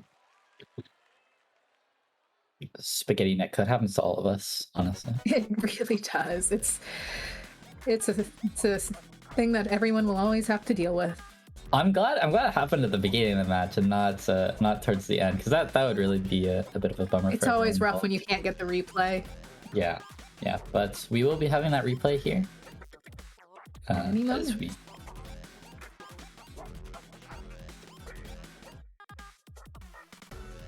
I will say the shift to T-Tech and K-Shot does seem like it'll open up a lot of space, because it just allows for so much aggression, along with the K-Shot being able to switch to support whenever it needs to. Absolutely, and as you said, the double missiles, Bamboo is not really a missile spamming weapon, but you don't really need it to be the K-Shot. The K-Shot's gonna go for 10 a game here, I'd imagine, as we load back into Black Valley Skate Park one more time. Let's see if Outcast Ninjas goes with that hard aggression onto top mid again. They didn't quite end up getting what they wanted from that fight last time. Let's see if they go for it again, though. Absolutely. And we do see that Junior coming out with Swim Speed, Special Charge, and LDE, which is a pretty interesting Junior build. Looks like the mid fight's going to be a little bit more restrained this time, although unfortunately Splash for Outcast Ninja is going to be going down, meaning they're going to concede a little bit of early momentum here. And they do lose that bomb rush. That would really help them get in on either path this map, on any of the paths this map has. 2 players on snipe here for Outcast Ninjas. They are going to get missiled out now as chased back towards their half of the map. And Ocean 7 making their first ball here.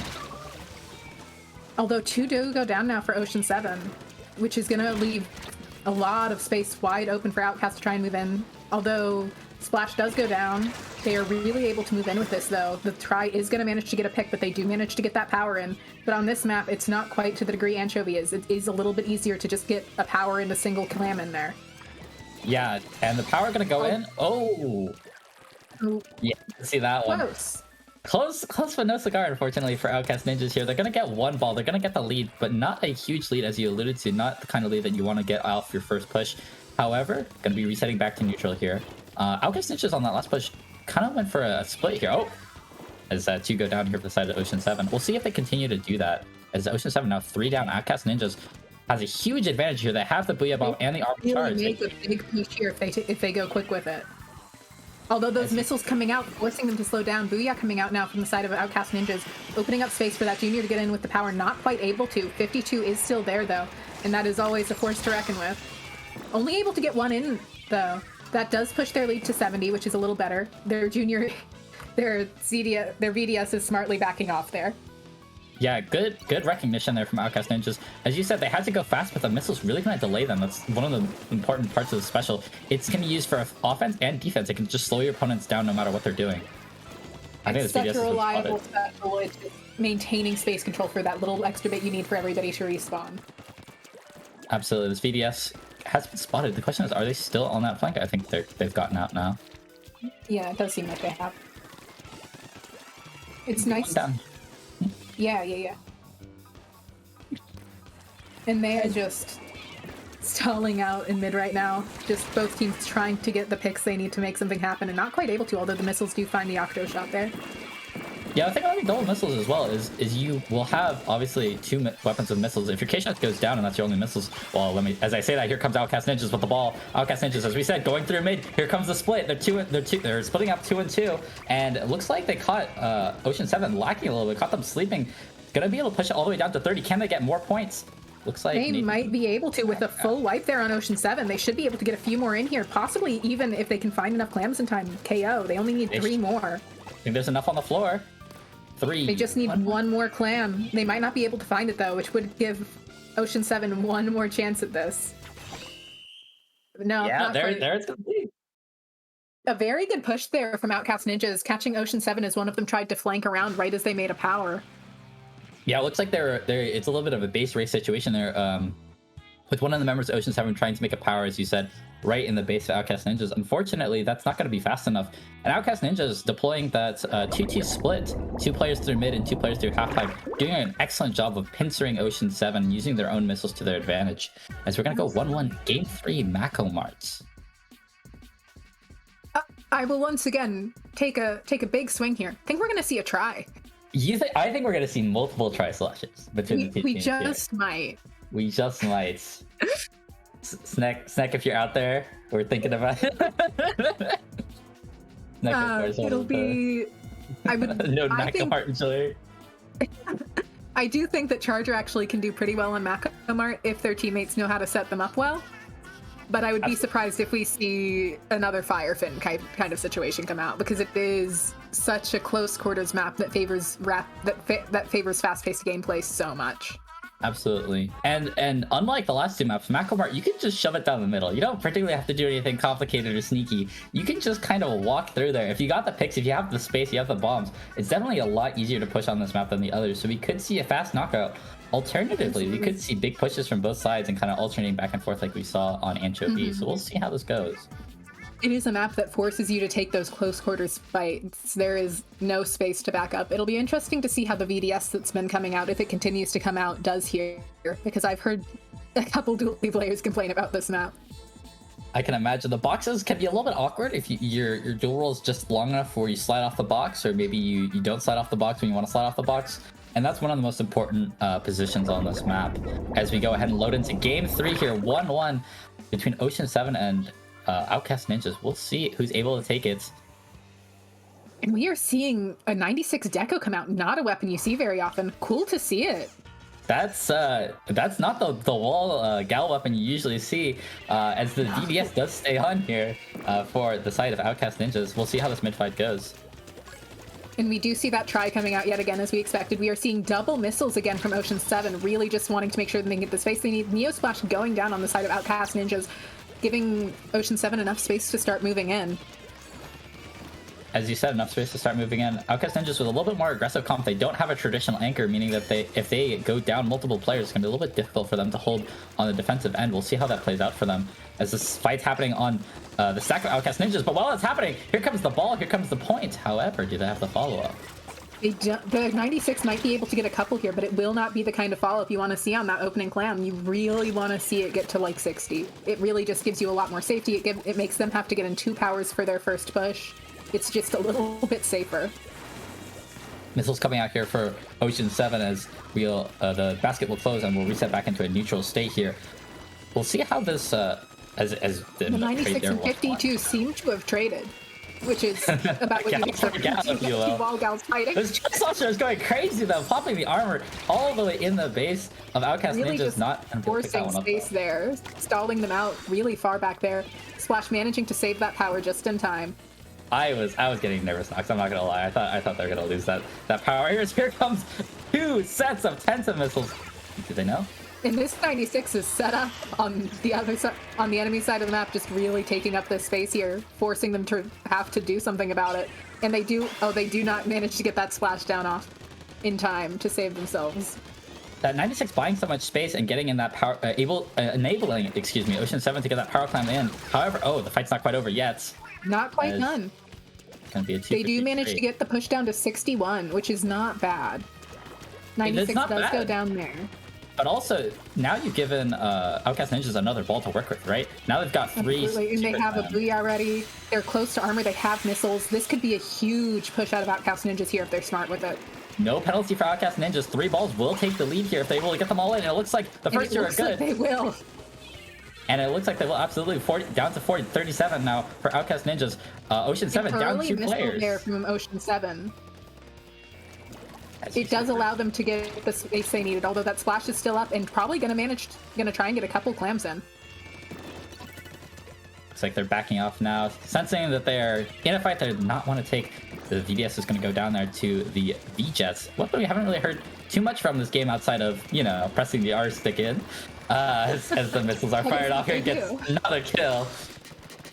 And they are moving up here. They are making sure that they're getting those missiles. They're helping their teammates out in fights by applying some pressure with crossfire. Moving. Oh, the humanity! Oh, not the missed power. Unfortunate. That power is gone. This 96 not quite able to save it. VJet making a smart choice in backing up here since they do have those missiles ready. They do have another power at the ready. They are using those missiles. The K-Shot also has the... They might be able to make another push out of this with the 19 clams they have. It's a decent amount, although they are getting flanked. Yeah, they're getting flanked here, and if you're Ocean 7, you have to keep a level head. You can't let that tilt you. It's really easy to do so, but you have to keep your head in the game. You need a couple balls here to take the lead, and it looks like they're going to get the first pick that they might need. And a trade again from the 96 and 52, it looks like. Those guys going after each other. Ocean 7 gonna have to take a step back here. K-Shot looking a little bit in trouble. They're gonna be able to get out with that ball, but Ocean 7 now gonna come back with those missiles. And we are seeing missiles out of that K-Shot again. The V-Jet does go down. It is a 3v4 situation. The Gal is still... The 96 is still up with Splashdown, although it is Splashdown. Oh, here comes the ball for Outcast Ninjas. They said, no, we're going to push this lead even further. Gonna get one kill on the splash there. The Splashdown never get canceled. And it looks like Ocean 7 might be in a position to get a decent push here, as there are a couple down on Outcast Ninjas, and they don't have any specials ready. Yeah, the missiles are going to be fired here pretty soon from Ocean 7 as those players are spawning, as the missiles are coming in. Outcast Ninjas, this is your defensive hold. Can you keep the lead here? And they just need a couple one clam to get the lead. Are they going to be able to get it? And they do. They managed to get lead there. They just need to play defense. Although if I've done that correctly, Outcast you only need one ball. One power to get lead. One ball is all it takes. One push for this set. Ocean 7 throwing those clams off the map, trying to deny them for Outcast Ninjas. BDS Outcast does Ninjas. go down. BDS down. You have the missile, you have the bomb rush, you have the booyah. Is it gonna be enough? But is it gonna be enough? It's a 2v4 situation. It's going to be hard for them to get in, but it looks like this splash, not quite able to. It is just the VDS trying to get to that power in time. Hopefully they might get called out here. That Toxic Mist is really gonna interfere. VJet manages to get the pick in time. That should be game. Don't have enough rolls for that, buddy. It's very incredible defense there at the end by Ocean 7. They made sure to play smart and wait for Outcast Ninjas to push into them rather than the other way around. Absolutely, well said. And Ocean 7 going to take this set 2-1 over Outcast Ninjas. 3 incredible games, though, from both teams. Absolutely. Really good very coordination. Close. Yeah, absolutely. And we do see 14 missiles coming out of Ocean 7, which does just show, like, missiles are an integral part of playing the game right now. Playing with them and playing around them and making sure you use them at the right time is just so important. Absolutely. Ocean 7 utilizing those double missile comps to great effect there. So we're going to... yeah.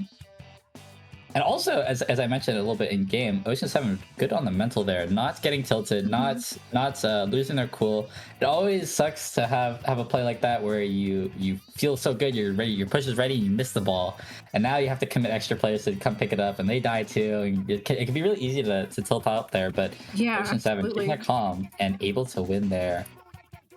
The VJet did a great job backing off in that situation, not overextending. Absolutely. As we're going to be moving towards our next round of Swiss, I believe.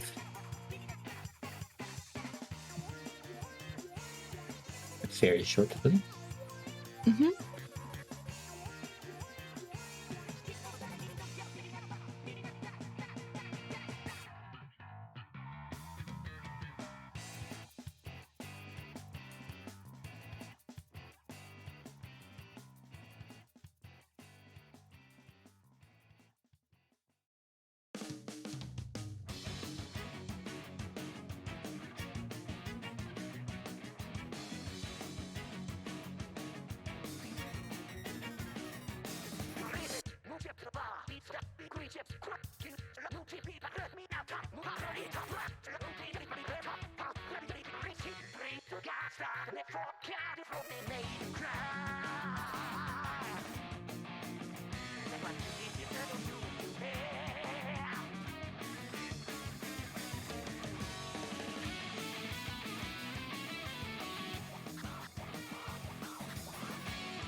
Welcome back to round 5 of Swiss here at Minnow Cup Clam Blitz Edition. I'm OmniFatal on the mic here with my good friend Nox. Hi. Up next, we've got Sia versus Rising Hope 2. If Rising Hope is so good, why is there Rising Hope? Oh, wait. Rising Hope 2, a team back from the dead, and Sia, an up-and-coming team out of, I believe they're Div 8 or 7? Oh. Maybe. Yeah, so this should be an interesting matchup. Absolutely. I believe this is Rising Hope's 2's first tournament back. Yeah, they said something very cryptic along the lines of Minnow Cup on Twitter.com. And so now we know what that means. Rising Hope is here, and they're here to play. We'll see what they have in store for us. Disbanded teams coming back from the dead. Always something you love to see. Yeah, absolutely love to see it. I was getting right into it here. Game 1 on Skipper Pavilion. We'll see what weapons. E-Leader? Show me E-Leader. It does not look like there is an E-Leader coming out. We are seeing a blob, though, which is fun to see on this map. I'll take that as my consolation prize. And we are seeing missiles and armor out of the side of Rising Hope 2, and just armor on the side of Sia. Sia is running an extremely aggressive comp. Extremely aggressive, extremely mid-liney focused. The question is, are they going to have enough paint for this comp? We'll find out very soon, as Rising Hope has a lot of paint. They got a lot of paint between that is going down on and the side Zap. of Rising Hope too. Brush is still up though, getting close to missile. And they do have those beacons. They have the beacons, but This here's map Luna. is so interesting for Clam Blitz, especially because this is one of the only maps in the game where there is a technical better side. It matters less because we don't see a charger coming out here. But Bravo is technically the better side to be on. Well, it looks like Sia sides decide to be honest. They're pushing in here, almost have enough for Clam. Like, they are able to get that first tower in, but are they going to be able to get enough follow-up? looks like they have a few clams for follow-up here, but not too many. As they're going to be trying to take this hold, although the brush is going to get an important kill there on top mid. Looks like they're going to stem the Rising Hope's going to stem the bleeding here as they're able to get 3 down on the side of Sia. Excuse me. And we are seeing this splash move up to mid here. They have that bomb rush ready. They might be able to get some more mid control here using it. Looks like they're choosing to hold off with it, saving it for a push. Smart to do. They have 3 specials ready. Somebody is grabbing that pity. They might be able to get a really good push here if they're careful. Missiles Here come the missiles. out. Here come the missiles. Here comes the splash. And that's going to be 1 down on both teams. Both teams losing their Freaky zap. situation. 2 down here for the side of Rising Hope too. And it looks like that push is going to be delayed at least for a little bit longer. This squeezer is such a force to reckon with. Whenever there is a good squeezer player, it is just always such a nightmare to deal with. And we'll see if anybody goes down to these bubbles, because always a risk. Always at risk. The bubble's taking up so much space here in this mid area. Although unfortunately, it looks like the Nautilus and the Squeezer are both going to go down here for the side of Sia and Rising Hope Although too. that did get them to pop their suction bomb rush early, eating up a lot of valuable paint. Absolutely, but here comes the splash. They have no fear. They're walking up to this Nautilus and say, "You can't hit me. You can't kill me." Oh, pro, maybe you can do that. Two of you will back off a little bit. Two yellow back off for it. The armor is popped, and unfortunately, Rising Hope 2 goes 3 down, and that push looks to That be is all but full life. over. We This mentioned map it. is so interesting to try and defend on because you really have to make sure you're watching both bottom and top, and it's such a split to try and push in or try and guard. The zap here. They have the flank-ish. Not quite Ish. gonna ish. No, not quite gonna be able to find anything, but they're able to get out, which is very smart of them, able to preserve that armor Absolutely. charge. Nautilus going down as well for the splash. So 3v3 situation. Don't think Rising They Hope's are gonna getting wanna very do much close here. to that armor, though they're probably not going to want to use it until they have that splash back up. Absolutely. 3 specials once again available here for the side of Rising Hope 2. But Are they they? have no plans. They have no clams. They don't really seem to have a lot of mid-map control. A lot of bombs being spammed out here. Well, here comes the Here comes the bubbles. Excuse me. The bubbles are still alive. The squeezer's still there. Are they going to be able to clean it up? Yes. It looks like they're able to get the cleanup on the squeezer there. Awesome to see. That zap on the other team is still holding armor, though. Brush moving up, trying to find some space. Getting the Nautilus, an awesome pick. Really clearing up a lot of movement options for their team. They are able to clear up a lot of movement options, but still not enough clams to make the lead here. Is Rising Hope going to have to split their attention, as you said, between mid and bot, as the Booyah Bomb coming down here from Luna going to be taking away a little bit of that paint, but the Blob able to pick up that kill in the 1v1. Both zaps have armor here, which can both sides. It's a pretty volatile situation for both sides. Blob does go down to the Crow, which is unfortunate. They really need that Blob to apply distance pressure against this very midline heavy comp. Absolutely. Rising Hope going for a lot of trades here, which I imagine is not what you want in this situation. You want to be getting clean kills. You want to be converting those into pushes. Are they watching bot? They know the ball is hanging around here. Eli, VBN, pushing It up looks that like Nautilus they're just slowly gonna but get surely. free push here because there are 3 of them in mid. Rising Hope maybe caught a little bit off guard. However, the Nautilus is going to be going down. The zap chased around. The Blob going to try and apply the pincer here. Unfortunately, getting pincered Not themselves. quite able to, stuck in a 3v1 situation. Seen crazier things happen, especially on this map. As we get into the last 30 seconds, Rising Hope too. A little bit of desperate times here. Sia pressuring with that ball. Unfortunately, Squeezer's going to go down. Is that going to be enough? Trade it back And it for the looks blow like blow Zap bobber. Here will comes be the able to ball. get this bomb. They do get solo missiled, which forces them to back up, but they got what they wanted out of that. They've got a few more clams in. They're able to just hold this space and know that Rising Hope has to do And something. Nox, I don't think anyone's checked the zap. I think the zap is going to try and put that last climb in after overtime starts. And the game right here, right now. They're going to get 4 kills. It That's doesn't the even game. matter. Yeah. A beautiful job of just keeping the pressure up that whole time by Sia, not overextending really, making sure that they were doing a great job of making sure they didn't die with specials, and they were using their specials at good times. Admittedly, they also were just kind of able to run away with kills because of their comp. Like, that's what's gonna people are happen. hitting the shots. Absolutely. A mid-liney comp like that, Luna able to get around the back, able to apply the pincer. There's not a lot you can do if you're not able to keep that flank in check. right?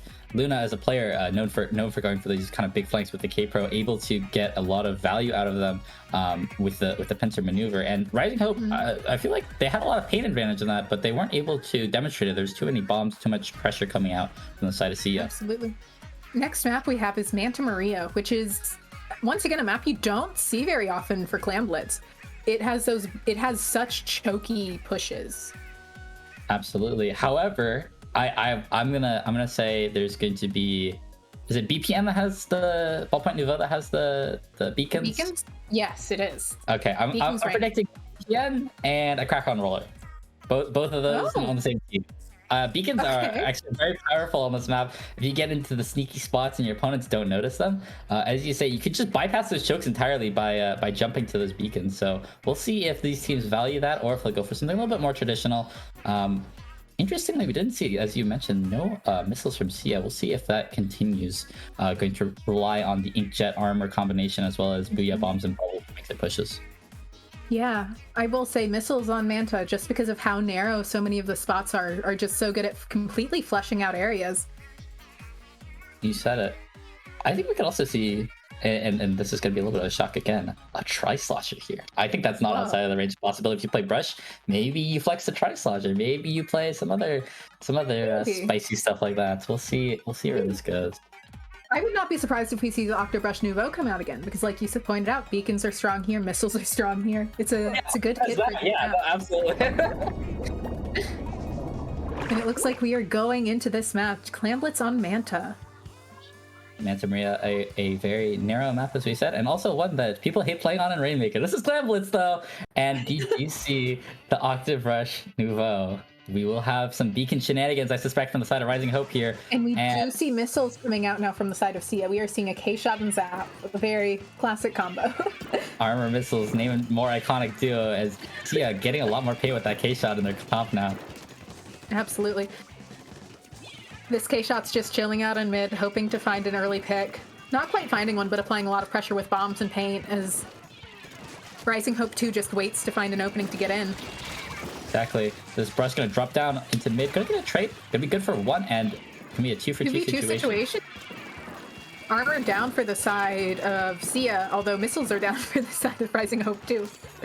We've seen these teams trade a lot of kind of hectic fights, not quite getting the clean 2-down situations that you're looking for, but it seems like Sia has come out on the better of it, although I say that, and of course Rising Hope 2 immediately make me look very silly by getting a clean pick here onto that K-Pro. Absolutely. Rising Hope 2 is doing a good job moving around each other here. They're doing a good job making sure they're waiting for those specials to be active. Not clumping up, which can be so devastating against these missiles. And here comes the Brush, able to trade back that K-shot. 3v3 situation here. The side of Rising and Hope. The Brush has managed to get above people, which is the most frightening statement. Especially on this map. And there's the beacon. There is Are you feeling it now, Mr. Krabs? This left over here really being a great distraction for their team as they get some powers and they get the missiles out again, and they're just doing what they can to hold the space, get some more clams in, hopefully. Although 3 do go down to a bomb, it looks like. Sakura, although the Brush might be able to get a couple more in, choosing to back off, play it safe. Well, they are choosing to shark and play it safe. Have they been called out? I suspect so. Now that they know that they're on streets. Oh, this could be so dangerous here. Sakura, potentially with the angle on the Nautilus. Not quite gonna be able to get it. Not quite, having to back up, but really being able to hold that mid control. Although they do go down to the K-shot there. It is a 3v3 situation yet again. 2v2. No way! Trades coming out. That K-shot turning a 3v1 into a trade. Incredible stuff there. As Truly. Both teams can be resetting back to neutral situation here. We are seeing both teams just waiting to make sure they have those specials. We do not see many clams ready on the side of Sia, while Rising Hope 2 has 21 clams just really ready to push this if they can manage to get the specials, although most of them do go down. It is just that Splash left backing up, trying to save that power. All the clams in the world don't mean anything, Nox, if all your teammates are dead. The Splash is the last one alive. And there is a jump that is managing to survive for a second. Somehow, and one clam gonna be the lead here for Sia. Looks like that last player is gonna jump out and we'll reset. Oh wait, what happened to the ball? Did they drop it? Yeah. Oh, you hate to see it. You do. Although they do have a pity ready, they're already gathering other clams. They are close to Booyah. They might be able to do a lot here. Absolutely. Dino on this K-Pro, gonna be squaring off against the Nautilus here of Eli. we'll see what they're able to get done in this matchup as one down here for Sia. Does go down, although the knot is going for a funky little flank here. Well, let's see if I don't think anyone told the knot that their friend's dead. And unfortunately, unfortunately they're going to get and punished the for knot that does go overaggression. down. And we do have 3 specials ready on the side of Rising Hope too. This is going to open up a ton of space for them if they're smart with it. On the other hand, one does go down to missiles, and that is 2 down on the side of Rising Hope yet again. The brush are able to get claw one back here and escape, although the ball unfortunately is going to be lost here. For Rising Hope, they're going to have to make another one. They do have a pity ready still, and the zap is over here, just trying to make sure that they can't set up on that push in on the hill. K-Shot going to be going down. That's the missiles down for the side of Sia. Looks like the brush doesn't quite have them available yet, but that special disparity could end up being big here on this push. Armor popped one Zap going player down. 2 down on the side of Sia. This could be 3 down. This could be a huge push for Rising Hope as Amber is able to make this tower here and might be able to just get it in before everybody can get there in time to respawn. Managing to get it in, pushing down to 70. Another power at the ready, down to 50. And this is what we were talking about, Nox. Those 2 and 3 down situations, so powerful for the attacking team. You want to get those kills cleanly. Unfortunately, Rising Hope looks like they're going to be finished with this push for now. They did manage to push to 47. They just need to get their specials, set up defense here. If they play this smart, they can just wait for the other team to push into them. There's only 30 seconds left. Absolutely. The impetus here on Sia to make these pushes, to make the aggressive plays. Unfortunately, it looks Rush does go down. Exactly. And Sia, excuse me, now with the initiative. 2 down on the side of Rising Hope too. Looks like Sia's going to have their time. Yeah, although this Inkjet is going to apply a ton of pressure, managing to get yet another pick. This is probably going to be lead. Lead is going to go over to the side of Sia, and now Rising Hope too. Once again, has to go on the offensive. Do they check bunker? Do they know this player's here? They don't seem to know. That is game to Sia. Sia with an excellent last push there. Rising Hope maybe getting caught a little bit too aggressive there. They got a good lead, and then a couple picks here and there ended up being their downfall. Absolutely. Yeah, up 2-1 in the set. They needed to be a little bit more patient there at the end, and that is how it goes sometimes. You just think, oh, but I can get this. Like, this seems safe, and then you end up in a 3v1 situation like that Brush did, and that's game. As we're going to be going here to Piranha Pits, Clam Blitz. This is one that you see in a lot of map lists, I think. This is a pretty common one. It's clams. One of my favorites, actually. I enjoy it a lot. It's one of my favorites, too. I like Splash here. I expect we'll see something a lot more conventional. We could see double missiles here from either of these sides. V-Jet, I think, is pretty strong. Bamboo, pretty strong. You could even really see Array come out here, like, just because Piranha is such an open sightline map. Very long, very open sightlines, as you say. Could see a V charger perhaps as we're getting into this game 3. Maybe I like to be optimistic. I like to. We've already seen charger today, so we did see a charger. It's not unprecedented. I expected to see it come out in Clam Blitz. Not unprecedented. Yeah. With Piranha, it's so important to make sure you clear out that right ramp area because it just can allow you to move in so much more easily. There's also all sorts of shenanigans that can happen in the area that we comp players call useless, but it can become very useful for you. You got a ball down there, you're just kind of playing with the enemy team, forcing them to look at you, being a distraction while your team can push in from the other side. Absolutely. We'll see what kind of shenanigans we get up to in this third game with the here. Brush, you can really do some shenanigans with useless. Beacons? Beacons? Beacons and useless? Beacons and useless? Do we want to deal with the beacons and useless, or are we just going to get flagged for useless all game? Exactly. That's happened to me more times than I'd like to admit. As we're going to be getting into game 3 here. Rising Hope 2 looking to call one back here against Sia in round 5 of Swiss. Absolutely. Wait a little bit for our players here. Interesting, as we mentioned, these teams trading kills back and forth a lot. Not necessarily the same players, but one player will get a kill and they'll be traded out by teammates, and back and forth like that. Rising Hope did get a really good push when they got 3 down, so I'd like to see more of that for them. They need to get these picks clean, and they need to convert quickly. They know how to convert. They know how to make the push. They just need to. They just need those picks to be clean. Absolutely. One thing I will give them is they're making sure to wait for specials before they rush in, which is one of the most important things to do with how the state of the game is right now. Absolutely. And Piranha Pits, Clam Blitz here. Only one missile on the side of Sia, and you're one seeing missile. a blob come out. Ooh, Okay, I see you, Rising Hope. We get the Fun blob. Rising Hope. That's a very fun comp. You're gonna stand on conveyor. You're just gonna make everyone's life really bad. As One does already go down for Rising Hope as the blob ends up in a 2v1. That's 2 down. The Zap and K-Pro here just trying to stay alive, trying to keep space. K-Pro last up, having to back up really far here. Although it will take a second for Sia to get enough clams to really make this push happen. They seem to be trying to toss clams around enough to get it right now. Able to find it, but it probably will just be that one as Rising Hope has been able to respawn. Yeah, there's only a couple clams available here for the side of Sia. There might be a couple more on the ground So if there two was. down for Sia now, 3 down, just the Zap left as Rising Hope comes in, retaking map control, regathering themselves after that opening push. Didn't quite go their way. And they have specials to work with here. They're going to have a pity. Pro's popping Booyah a little bit early here to stay alive. Goes down in the end, does manage to get the Booyah off. There is a 3-3 situation as 3 specials are up on the side of Rising Hope. They can probably get this if they rush it. Although the Zap does go down as they pop armor. Zap had something to say about that, and Rising Hope down 2 again, now down 3. Not looking great for them. But interesting thing about Clam Blitz. Full wipe again. A full wipe does not mean anything in Clam Blitz if you don't have the clam. So even that opening push, as strong as it was, not able to convert as much as you would like. The K-shot in the 1v1 here for the splash. Shmeeb, can you make that? Not quite. It's a 2v1 now.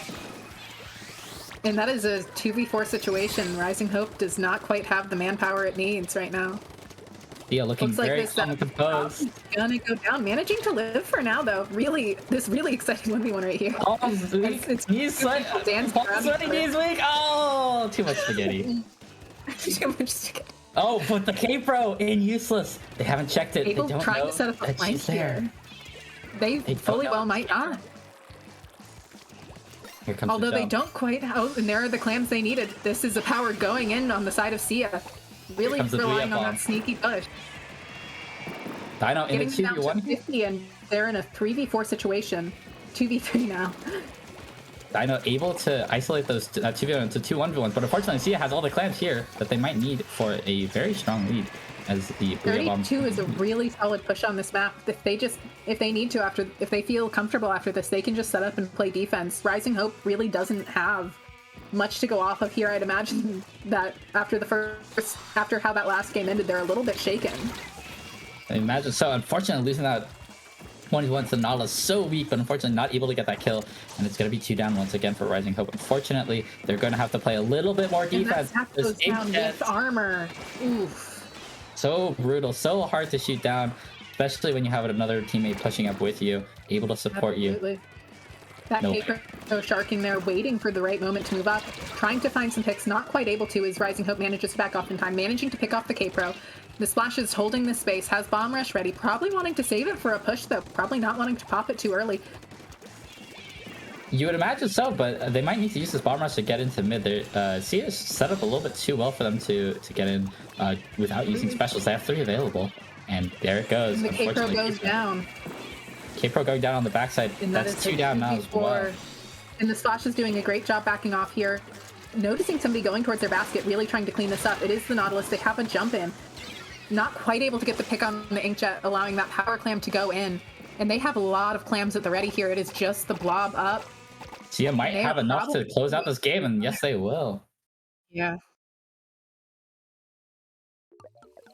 A really Really good impressive- tryout of prizes out there. It is rough to try and hold your mentality in those situations. Absolutely, and Sia with a very excellent display of how to push on Clam Blitz. Their first push, not enough clams. Second push, we have the clams now, and they are able to just apply constant pressure. You have to check useless. You have to check your angles. Make sure nobody's hiding, nobody's sneaking around for a sneaky push. And Sia can take this set 3-0. Stay right where you are, folks. We're going to be back very soon for the first round of Top Cuts.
Hello and welcome back to the first round of Top Cut.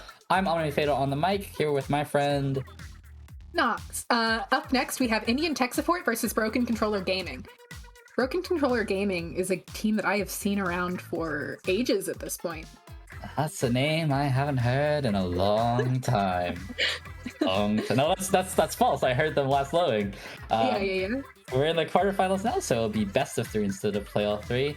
And these teams playing for a chance at the Minnow Cup Tower Control Clam Blitz Championship. As we take a look here at the maps, Wahoo World, Anchovy Games, and Pumpback Pump Track. Name 3 more iconic maps, Nox. I don't think you can.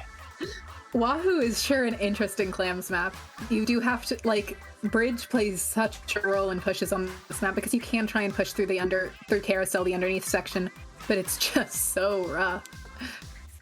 And then Anchovy, we've seen this map earlier today on stream. I expect to see Heavy Missile play, maybe an Inkjet or 2, as we saw Ocean 7 use the Inkjet very effectively on that map. And Humpback Pump Track, Double Booyah, Double Missile. As many specials as you could ever possibly want.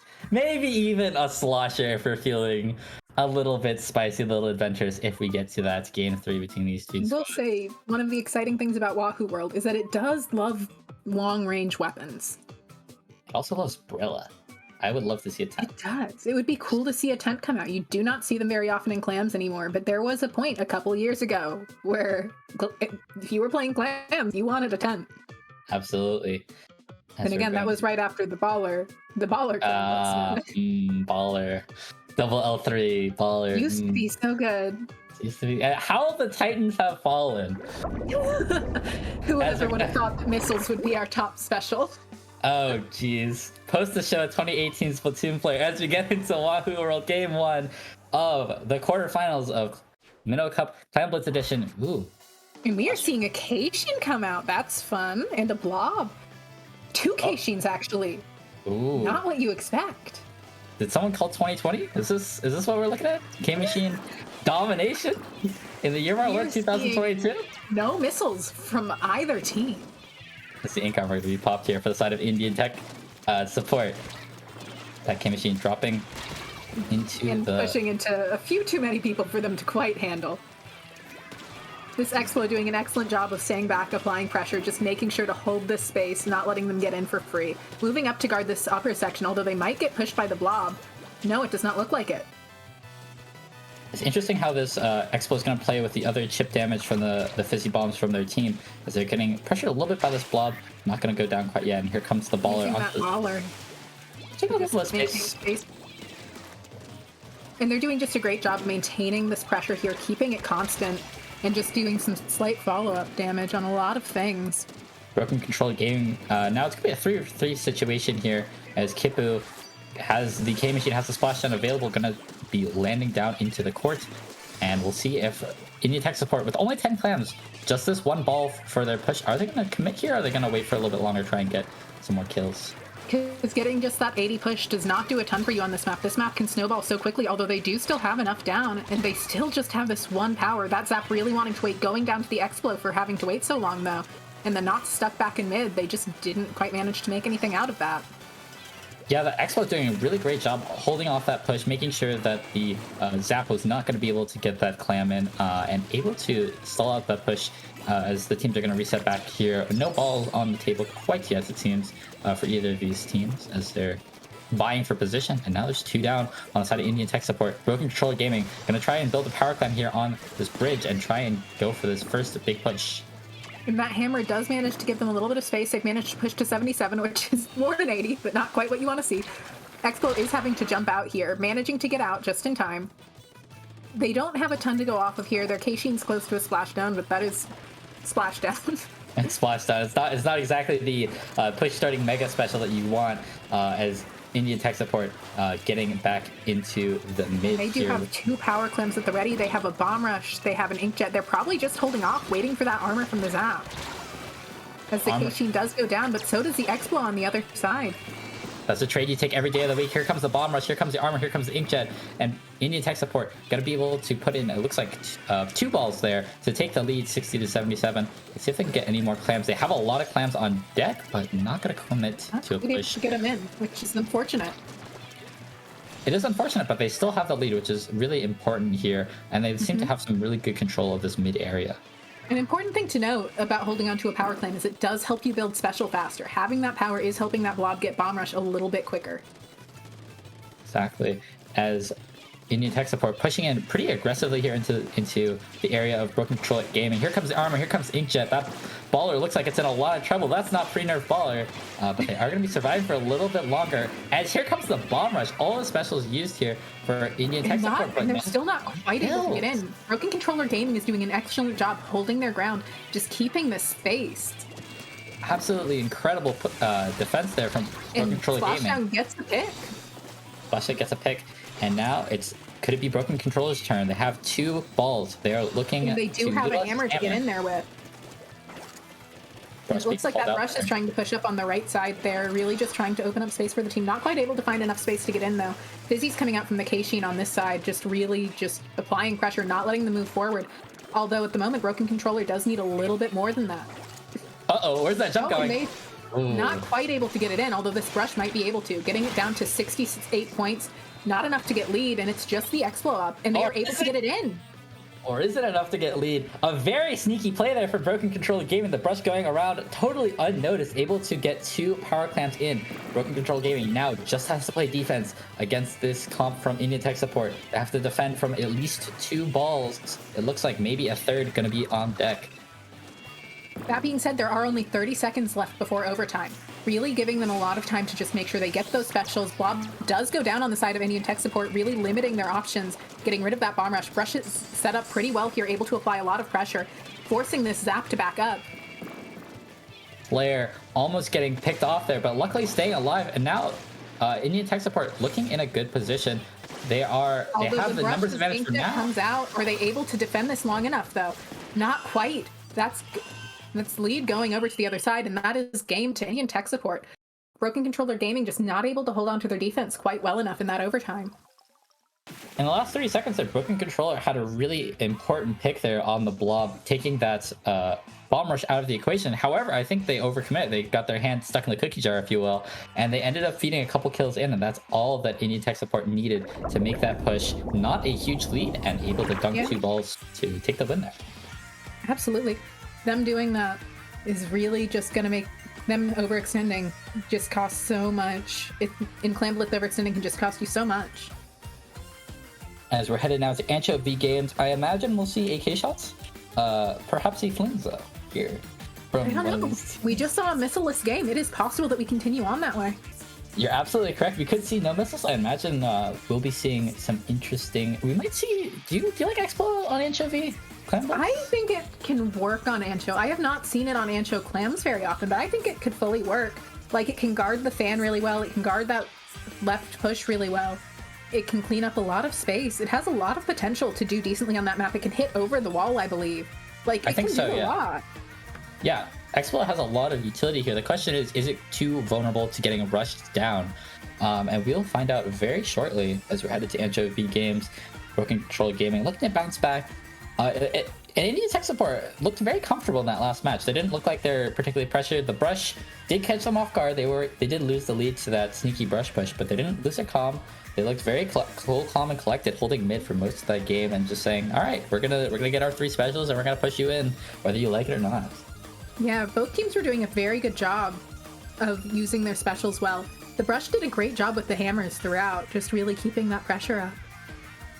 Absolutely. As we are moments away here from Game 2 on HOV Games. Indian tech support. I didn't look at the rosters before we started, but this looks like a Legato pickup, or Legato and friends maybe. That makes sense with Slayer being there, although I do believe they just left that team. Yeah, Slayer just left, but still obviously good friends with, I assume, with Gray and Kipu. So it will be interesting to see if the K-Sheens come back out, because Sloshers can be so good on Ancho. Absolutely. And K-Machine able to pressure with Fizzy Bomb and with that very powerful main weapon for chip damage. You can see it combine again with that Explosion. That seems like a pretty potent, we didn't talk about it, it's a pretty potent chip damage combination. Especially for a mode like Clam Blitz where you're just trying to, sometimes a little frantic, trying to just jam your push through and you don't pay attention to the 30 damage you take here, the 60 there, and all of a sudden you're looking a little low on health. Well, and the blob can the Expo can always hit that 90 on you. Just always gotta be ready. That's always a threat. That's always something you need to be aware of. It absolutely is. And Ancho is just such a unique map for teams to have to push in on, as we mentioned earlier, because it's just two pushes that are so easy to guard if the other team, you really need picks. And here we're gonna get into it. Another blob, and it's gonna be a V-Jet, a little bit more conventional this time on Ancho V Games. Styles of sloshers out from both teams still. Yeah, both teams with a slosher. Hey, I do like seeing the rain come out on this map. It forces those alleyways to get cleared out. It forces people to have to move out of the way. It's a really nice special to see come out here. Blob does go down already on the side of Indian tech support. Kaboo looking to try and catch a straggler here. Are going to be able to pick get the zap. That is armor gone. And I don't think this V-Jet. That is a lot of space cleared. Indian tech support looks like they're now, or excuse me, Broken Controller now aware of the threat in their base. Kipu is just here with the slosher saying, "Hello, you remember me?" Hello. As they need a couple clams to get in. Looks like they're tossing them around to get them. Not quite able to because of that toxic miss for a second, but they will likely be able to get in this tower here. They don't have a lot of follow-up though, which is unfortunate to see. They don't have a lot of follow-up, and Slayer going aggro here on the plat. Looks like Indian tech support going to go 2 down. And that is just a push to 80, which is not what you want to see in your opening push. Absolutely. Broken Controller Gaming, a really good defense here, and picking up some kills on the back end as well. Reese's Puff trying to stay alive in this 1v1. Not quite gonna be able to do it. Slosher, though. Slosher, as we said, such a powerful weapon on these maps. Around here, applying pressure with those missiles, able to keep themselves painted up just enough. Moving in with this zap here. They still don't quite have enough clams to make a power right there. But they are trying to find space. And here we see the power of missiles. You can call out the entire enemy team. You say there's only one person here, and let's push this other way. As the hammers, they managed to take out that hammer beautifully there, really keeping this pressure up. They have a power now. They are half to missiles again. Bomb rush coming out from the blob. The slosher here being a big distraction, and really just working towards those missiles, trying to stay up and to keep the pressure just going as they have them all pretty much trapped underneath their own basket. Broken Controller Gaming really with nowhere to go. Some dude trying to find something on the flank. Gonna quite able to get the blob though, although Slayer does go down. Slayer going down. Reese's Puff gonna get traded on the backside. That's gonna be 2 down for Broken Controller Gaming. As looks like they're going to be able to hold this for now. See if Indian Tech Support wants to go for any more. Mid is still all Indian Tech Support's color as they're able to just maintain this hold without too much of an issue. Absolutely. Maintaining control quite nicely there as Broken Controller still getting pressured inside their own base, trying to look for an opportunity to use those specials to break back into mid. The armor might be that opportunity. You're going to drop now. You're going to try and get a couple kills with this hammer, perhaps. And the knock does go down. They should be able to get the zap here, but not quite. Having to turn around, try and get somebody else instead. Although they now do have this arcade area held, they're able to go in with missiles a little bit more. The brush is still there, applying pressure with bombs and paint. Trying to just go in. Managing to get it in does go down in the process, though. Some dude trying to shark a little bit, getting a couple clams in. They manage to get lead. They get down to 62. This power might go in, and they do manage to get it in. That is a push to 42, even though they got wiped. That is a solid push. And now now Indian Tech Support has to take the time to regain mid. Absolutely. Broken Controller Gaming, they're showing they're absolutely still in this game. Really well coordinated push there, able to push on multiple angles. You saw that super jump to get that last power clam in, and here come the missiles from Indian Tech Support. They have the bomb rush available, they have the inkjet available. Are they going to commit more? The armor's going to be used now. Looks like they might with that armor coming out. And there's the inkjet. This should be a pretty big push. Surprised they're not going to try and get on top of that wall by Fan there, but like not a bad position still. Only 1 kill getting got by being tamed by that inkjet, and now by those Indian 3 specials coming out. 3 specials, only 1 kill. Not really what you want to see. That hammer gonna be thrown and held and thrown. Excuse me. And here comes another armor from Indian Tech Support. They're looking for a single pick, a single weakness, and then they're just gonna pull the trigger on this bomb rush. Oh, as I say that, they use it right away. They have to go now. Coming through this office area. The V-Jet knows they're there though. But the VJet, admittedly, not going to have the best time getting a pick. They're not quite able to find it with the angles that they had. Blob applying a lot of pressure down that street. They have a jump in that's going to be lead if they manage to get that in, and they do. And that is still 4 up on the side of Indian Tech Control, really able to just run away with this a little bit. Able to push their lead all the way down to 16, really opening a lot of space. They're still 3 up. 3 up for Indian Tech Support. Are they going to be able to get the KO? Not quite. They do push all the way to 4, though. They just need to play good defense now, and the set is theirs. Absolutely. There is only 30 seconds left. Although Broken Controller Gaming will have a lot of clams to work with. Broken Controller gonna have all the resources, all the clams, all of the specials they could possibly want, except maybe armor. That might be the difference maker here. Try popping rain a little bit early there, but really clearing out this left area here, really just trying to get rid of that Nautilus. 35 clams. They might be able to make this happen. Maybe not, though. We'll have to see. It looks like they're not going to be able to, as it's just the zap, and that is not enough to get lead. They pushed to 31, but with that push, the Indian Tech Support got all the way to 4. They're not going to be able to get back in time. Some dude dying there with 9 clams, absolutely crucial to that push for Broken Controller Gaming, and Indian Tech Support going to take their first win here in quarterfinals. Really good defense there at the end by Indian Tech Support, knowing that they don't need to overextend, they don't need to try and push again, they just needed to play it safe and smart. Absolutely. And that's going to be it for our first quarterfinals here at the Minnow Cup Clam Blitz Edition. I've been Omni. I've been Nox. Thanks for joining us, and we'll have semifinals up next.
Hello, everybody. Welcome back to Minnow Cup Clam Blitz edition.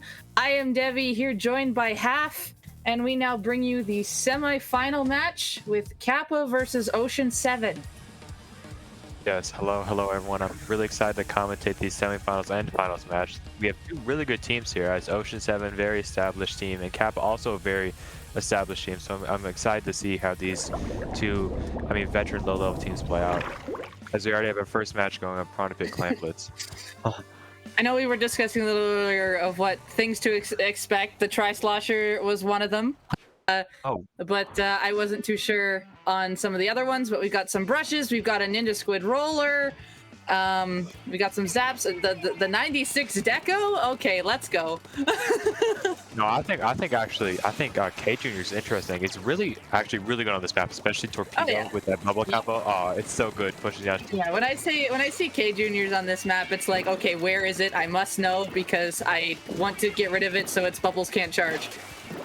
And we already see the K Jr. trying to push in with bubbles. They're going to back up since their bamboo goes down. And we see River Storm to... Oh, they get a nice splashdown.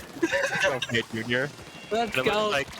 Looks like Ocean 7 is going to take mid and probably get that K Jr. also. You gotta love it when the RNG is on point to get an early splashdown cancel, right? I'm pretty sure Reef, or not Reef, the junior player is proud of that one. Yeah. My bad. We see this Zap go down, and it looks like Ocean 7's going to be scoring here, as there's only one player left alive, the Bamboo, who's probably just going to back up, trying to hold that Clam. Gets the try. It looks like Ocean 7's maybe going to get like 2 Clams in here, or they're going to get... Okay, that's... They're going to get a few more. I mean, that's honestly, this map, that's a good push, because like you can just sit at bats the whole entire time, kind of stall, but I mean, we already have Kappa pushing up, and this looks like it could just change any minute now.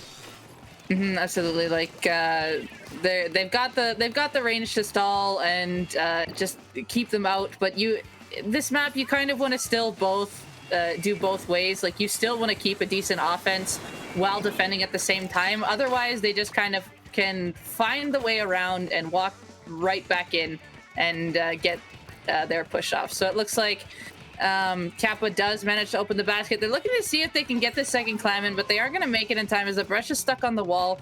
Does opt to jump back with it. They did jump back to a teammate, as we can tell, because the Clam didn't die. That's usually it's a very smart move to do. So coming back to a teammate that's just coming out of spawn, so then your power Clam does not die. Another thing I want to point out here is the Jet, because especially if you can win this map, the Jet can just sit back and just spam missiles, and like that's look like what it's doing right now, just sitting back, trying to get specials. As looks like Kappa with 22 Clams and the K Jr. bubbling in. Looks like they're going to score it and see if they get anything else. They get that splashdown cancel on the roller, which is really nice. It looks like Kappa's going to take lead right here. They do pop the bubbles there to clear some space, and the junior does try to get the pick on the try, but the try does come out victorious, getting 2. Brush following up, but it's still 2 for 2. It's just the Bamboo left again, as there is a war going on in mid, but the Jet reigns victorious on that 1v1. Yeah, now I can't. That K Jr. right there. Remember how we talked about bubbles? Just bubbles in mid. They got a free pity Clam right there, basically free score, and looks like Ocean 7 right here with double splashdown. Actually, I didn't realize that. That's why we're gonna see so many cancels here. Except they're trying to push from left. They send the missiles out. We have Neo over here just sharking, trying to annoy the Jet. It looks like Ocean 7 trying to push my basket. Here comes the armor, and it looks like this might be an Ocean 7 score if they can get a pick right here. Yeah, Ocean 7 has, like, they have the double splashdown to go in and clear. They have the wall to kind of protect them a little bit, but it's not the greatest for the initiation. Like, they need to really count on the Jet's missiles to make it so that they can help push in and get these splashdowns off without potentially being canceled.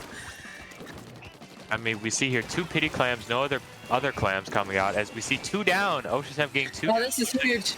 It's just the Bamboo, like we saw at the beginning. The Bamboo almost got the splashdown canceled right there. They did. Like, with a splashdown, it looks like another pity's going to, and that's not going to be lead though. It looks like Kappa's probably going to hold off here.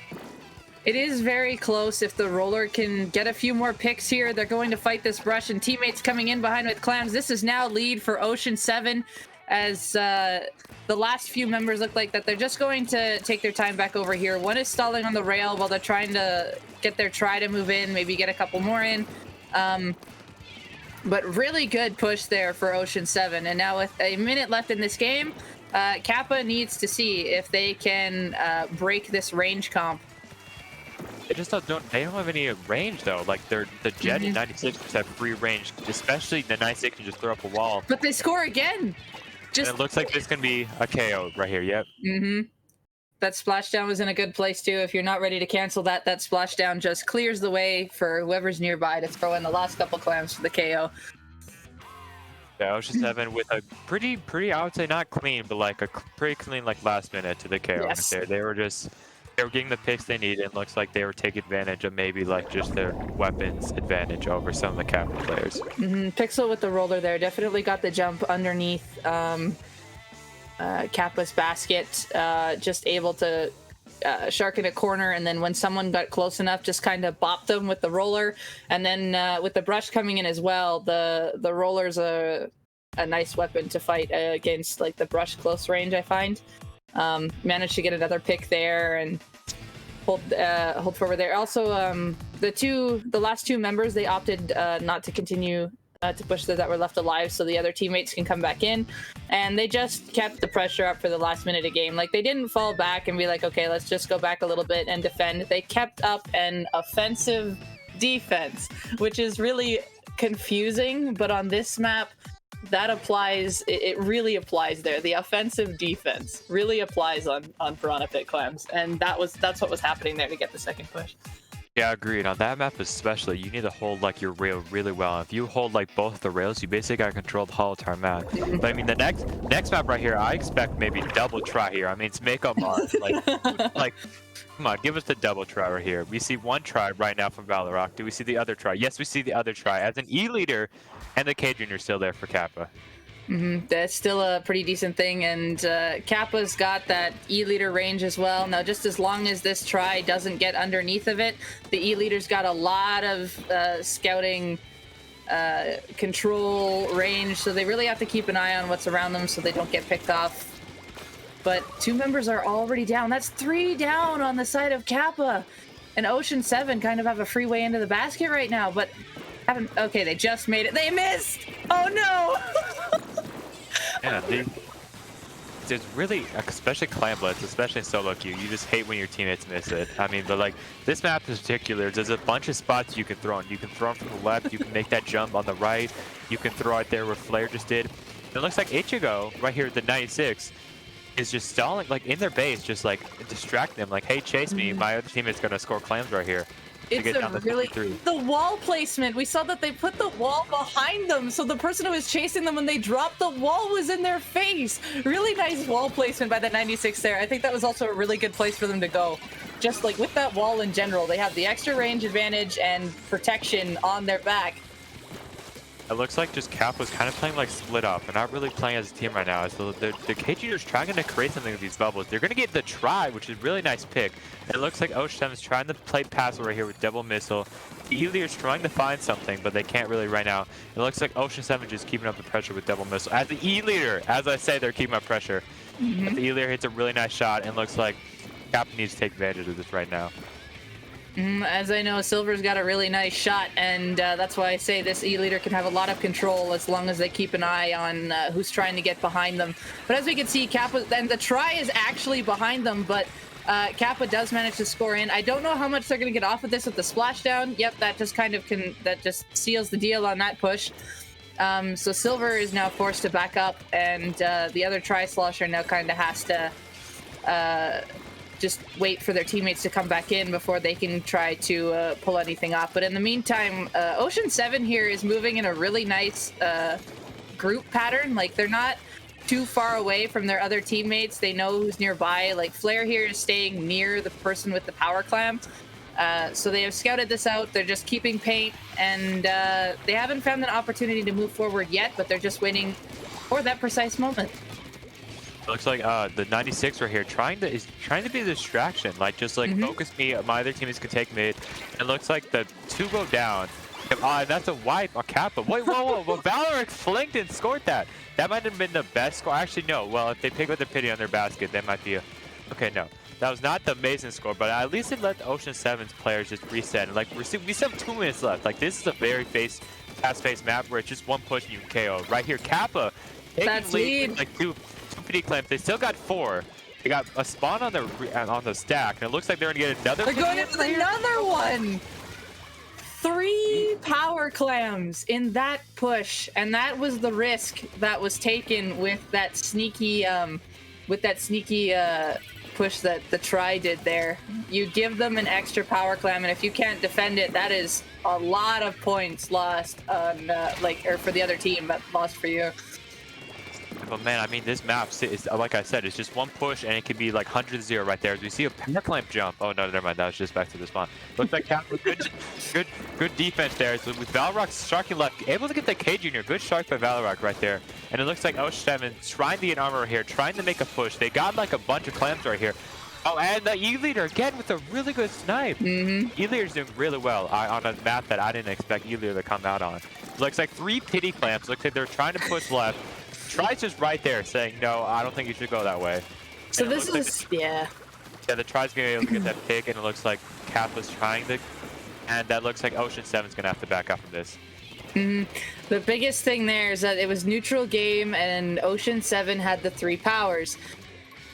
With it being neutral game and 3 members having these power clams, Kappa gets the win there because Kappa can see where Ocean 7 is.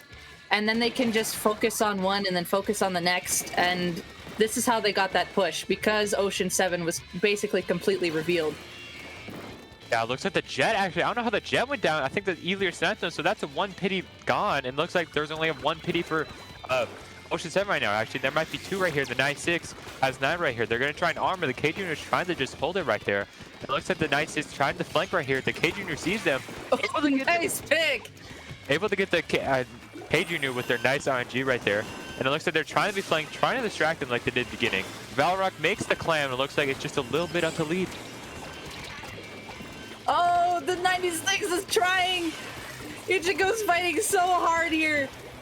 The wall movements, look at this. It's so close. They only need a couple more. And they did it! Oh, God.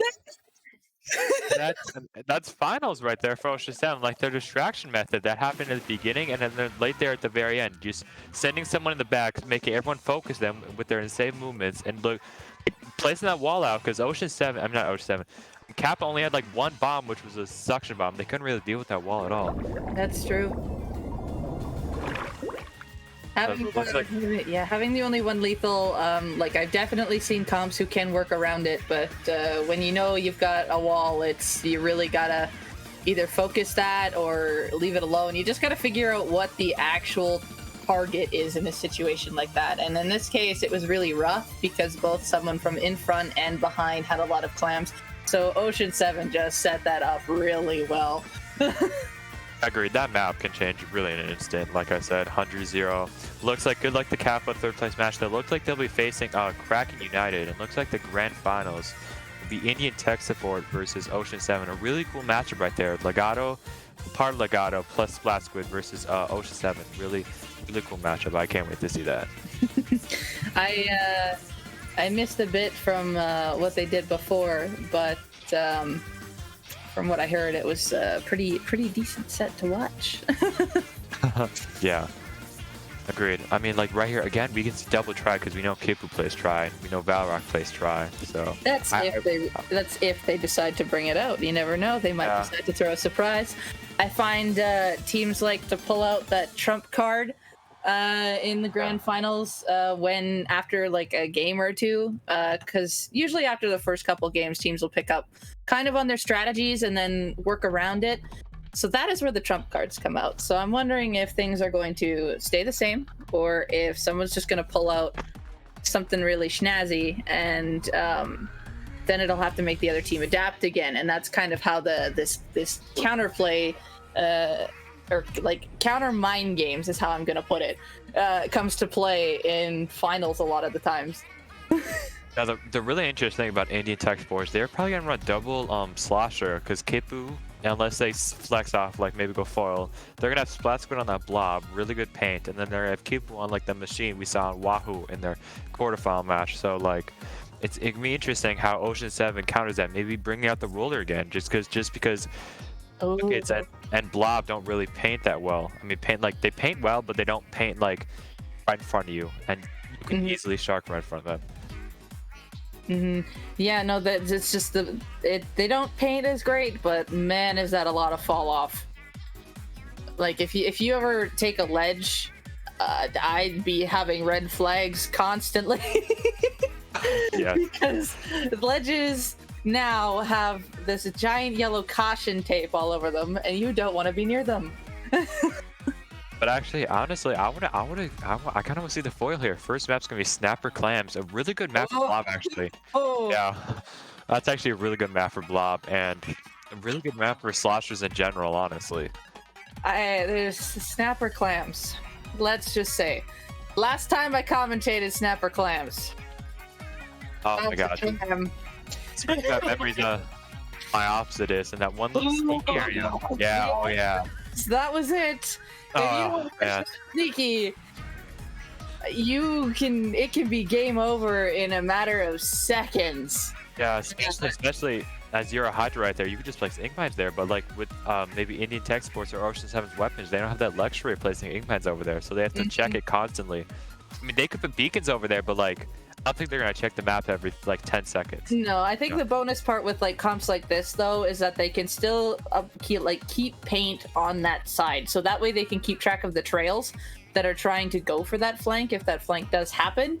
But I think with the way how these comps are going to work, it's not going to be too much of a concern, because I think they are going to keep it to a point where it's just going to be contested most of the time. Like, I think these players are going to fight in these areas a lot to try to get their pushes off.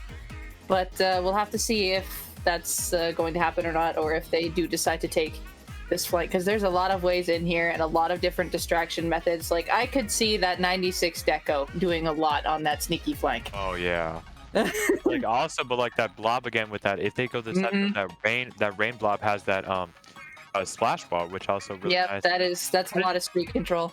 I just want to point out my long shot weapon pick here. I could see Pixel going crack on Splat Roller here. Just a long shot, but like with that beacons and baller, it's actually really good, like a combination for Clam Blitz. I remember like a year ago there was a meta of like, okay, I'm a baller and you will be a 3 PD clams. So I'll jump to the baller. Yeah, let's go. Oh my god. But people still do this strategy even though it isn't there. But if it comes to the last resort, it still happens. But yeah, I haven't seen a crack on Splat Roller in competitive in a good while. But if it does show, holy smokes, will I be glad. No, I've never seen a crack on Splat Roller competitive. I've never seen like rollers in general. Like I've seen Carbon sometimes, but like anyway, back to the map. Okay. So and then we have Gray. Okay. Then we have Gray. I think is gonna play. Actually, Gray might play foil here actually instead of like Kipu. Kipu might stay machine here, which actually, like we said, foil bubbles. If Kappa's probably really happy in the third place match. They're probably like, yes, Snapper Clams, K Junior, you do your thing. You know, we're just gonna bubble through mid. Just gonna take everything. I think that what Gray might here be like, okay, let me go foil. I can bubble through mid. We can win the game, and yeah, let's win this grand finals with my foil. Like, we'll just see what if teams are gonna keep consistent strategies, or if, like I said, they might change something up. But yeah, they've both got. We've seen what they can do. Like, we've got the one with a pretty strong distraction method, the other one a lot of poke and aggression. But I think both can definitely do that well, the poke and aggression. So I'm trying to think of that, like maybe that like 96. Honestly, like we were talking about earlier, how like that wall really good here, but they can actually really hold like the hills really well with their wall, and like. Especially like we saw in the Mako clam where Ocean 7 would get like 3 pity clams. Getting 3 pity clams on this map actually, and just getting like all your specials is like a death sentence to the other team. You're probably gonna get like 2 out of 3 in, unless like your ball goes in the water, which is another thing that can happen in this map. And it's very sad sometimes when you die and your ball just like decides to go in the water instead of onto the land.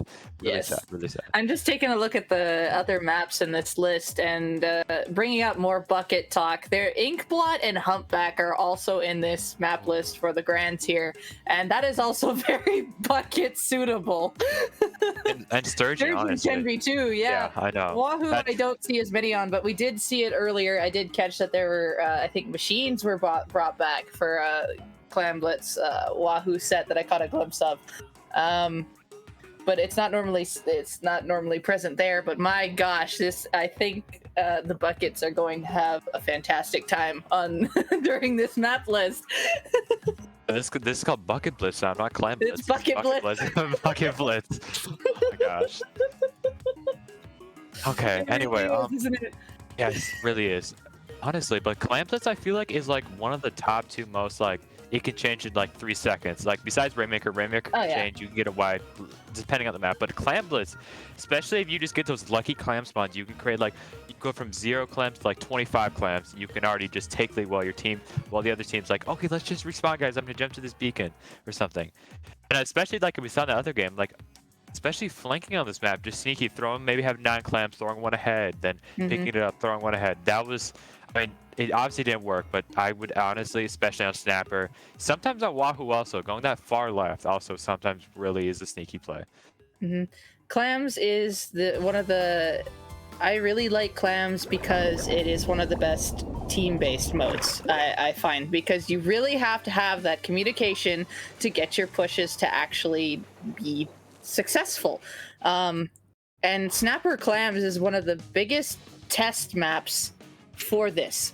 So we'll see how each team can set up these pushes, and there we see the 3 buckets. We see the blob, the machine, and the try coming out on this map. Also back with the vanilla jet and the 96 deco. So we'll see how this all goes. And it looks like there's a 1-for-1 there, and still a battle up on the hill, and the machine ends up coming up victorious, but it's still neutral. It's 2-for-2 there. This is just going. Oh my god! Just train. What is happening? The start of this game, only 30 seconds, but it looks like Ocean 7 does have the initial advantage here with paint, but there's still 4v4 going on, and this game is still relatively how it was when it began. Yeah, rest in peace to the crack on splat roller. Anyway, okay, so we have Indian tech support just trying to hold this left hill because they know, like, okay, they don't have many clams. It's not gonna be a big push. Slayer's armor here decides to use the try goes down. Actually, another trade happens. Is this the like trade blitz? Is this, I don't know, we're coming with a new claim? This is what happens in bucket blitz. I know, yes, bucket blitz. Trades happen daily. Oh, I hate those. Anyway, we see the jet. They're like Ocean 7 trying to play, and someone fall in the water. That's 1. I wonder how many people fall in the water this They time. But caught like, the machine on the wall, and that was huge. They had a power too, but I wonder if that power was mainly a distraction method. Splat Squid here trying to call their teammates over because Ocean 7 is trying to find a way here, but it looks like the Blob's going to get that win, just canceling the way. Just really good job by the Blob there, just kind of reading the movements. MP1 Blob is detrimental, especially just like I hate it running into it. You get like, how'd that kill me? It's a blob, like whatever. Like looks like like I don't know. Indian I'm just gonna ITS looks like they have like the tech support. Good call. It looks like they're trying to get this nice splash out canceled. Oh, almost. Oh, so close. So close. The armor too. And it looks like 2 down. Kipu tried the flank. Looks like they trade with the jet. It looks like they're trying to pad cleanse. Looks like tech support's gonna score right here. It looks like they're not gonna have the follow-up because this tries just sing right there. I do gotta say, good job for Slayer there, just maintaining the middle there, both going for attempt splashdown cancel, manages to survive from that, and also manages to break armor and still get a splat, just going through everything there and managing to stay alive and ending up scoring for their team to get this first push off. But Ocean 7 does manage to wipe tech support, and now we're gonna see if it looks like they've got 20 clams. They're looking to try to initiate a push now. They do have missiles at the ready and the splashdown from the 96. They do get a pick and they go in and score. Let's see how many they can get off of this push. I will say Ocean, after that first Ocean should have been like, okay, this is not a good lead. We're going to take the lead right back as they do right now. They still have 6 clams right here. They drop the slasher drops to the splash one. Looks like the slasher is just going to sit there like, hey, come challenge me. I'm the slasher. You can't do anything. And it looks like Ocean 7 right here is just stalling. Oh, no. There's a jump right there. The pity. Oh, it's out of time, though. It looks like it's out of time. But it looks like the flare's still there. I mean, not flare. The 96 decides to jump out. It looks like Ocean 7 I think they would be pretty proud of that push right there. Except when their jet goes down, it looks like. But tech support doesn't have any clams, so it looks like Ocean 7 has got lucky with that one right there. I like that the jet was trying to paint up, but when it doesn't have, it looked like that there wasn't a lot of their color ink on that side. So just, I know from like just a personal instinct for myself, definitely make sure that is painted, especially when you have two ledge denial weapons on the other team that could be sharking nearby as soon as they respawn. Oh my gosh, that blob, You dude. definitely don't want to get caught up there. Oh yeah, Blob is putting in a lot of work here. Looks like 3 down on Ocean 7. tech support don't got the oh no, never mind, they got the clams. That's Or gonna lead by 1. yeah. If I'm Ocean 7 right now, I'm like, okay, this is fine. Again, we got the 38 in one push. We can get the like 20 in the next push. Looks like they're gonna hold off right here. They still get a pity under their basket, so that's nice. And they're trying to get paint up right here. The Jet's trying to like paint up, say, okay, let me get missiles, guys. Let me just paint up this right hill. You guys should push left hill right now. And it looks like tech support's just good job holding their like right hill. They don't have to worry about left hill. But looks like this 9-6 trying to they're flank. They're gonna flank. They're gonna miss the jump. They missed the jump. Ah. I was gonna say at the same time, we see Valorok and Flare putting in some work on the opposite side of the map, so that way they have these 2 angles. The 96 coming in, getting that splashdown splat, and oh, the Nautilus is still lurking up there, but they do get the lead back. And now overtime is initiating, and Ocean 7 is wiped. The Nautilus has a free path to the basket here with an Inkjet. Can just try to secure maybe a jump in with this Inkjet, or they're just gonna swim right in. They jump to the bunker instead! And it looks like Toxic missed right there. The Jet's just like, okay, push me. And it looks like that's gonna be game. Oh, Yeah, dude. I'm Ocean's surprised they didn't jump to the Inkjet jump. I don't think it was close enough because there's a little corner and It wouldn't have been close enough, but the Inkjet was right on top of it, guarding it, and there was a teammate close behind it as well. So that's why I was a little confused, because this way they have the straight swim instead of having to get the momentum to jump. Yeah, agreed. That was not, I don't know, so that wasn't the outcome I expected. I expected like tech support to hold off that defense, but like I said, Ocean 7, they were gonna be like, okay, we got the 38, we can get the 20. They got the 18, and then they just played defense from out there, which their Jet, really good defender right there, throwing Toxic miss, not letting tech support just push in, be like, especially on this map, we gotta realize how good Toxic miss is and stalling opponents. Oh yeah. Push the street. Yeah. Especially if you know where those jumps in are. Like if teams are trying to do the jump in things, or they're just trying to swim straight through, that miss just slows it down so much. So it's really fantastic on defending, especially with just trying to help your teammates as well, to get those picks by just slowing them down. Then the other team has to really make sure they have something else that they can help push in with. Otherwise, this mist is really going to deny a lot for them. But that was a super close game. I think, like, tech support really had that set up nicely. I think it was just kind of a missed jump. I agree, miss jump, but we got Wahoo World, maybe the least buckety stage right here. We see the sniper come out, and it looks like the sniper's going to have a really fun time fighting against, like, these weapons right here. We still see that 96, and we still see that wall machine. comp. That's actually really good on the stage. It blocks out the entryways of mid if they're trying to take the so-and-so the right route for sure. But it blocks the entryways to mid, and just kind of having the mid control, especially like for the weapons like the Charger and the Blob. The Blob can just kind of go up there, paint down from below, fall off, and then just get to the other side, and again just add a lot of pressure. But 1-for-1 looks like this Knot's trying to flank, but it was called out, and Val just jumps on it. Honestly, Val actually has a really good time with this, but oh my gosh, the Blob is amazing on this stage. Yep. Like, they can just sit down there and be like, This angle. oh, I love it, dude. And it looks like the Ocean 7's gonna oh my gosh, this is dude, I love it when people just try and just stand there and try to throw a clam. They're like, oh no, come on. It's just so sad when you see them die right here. As we see the like light on the left is running out. It looks like it's blue, so it's gonna turn to red, I think.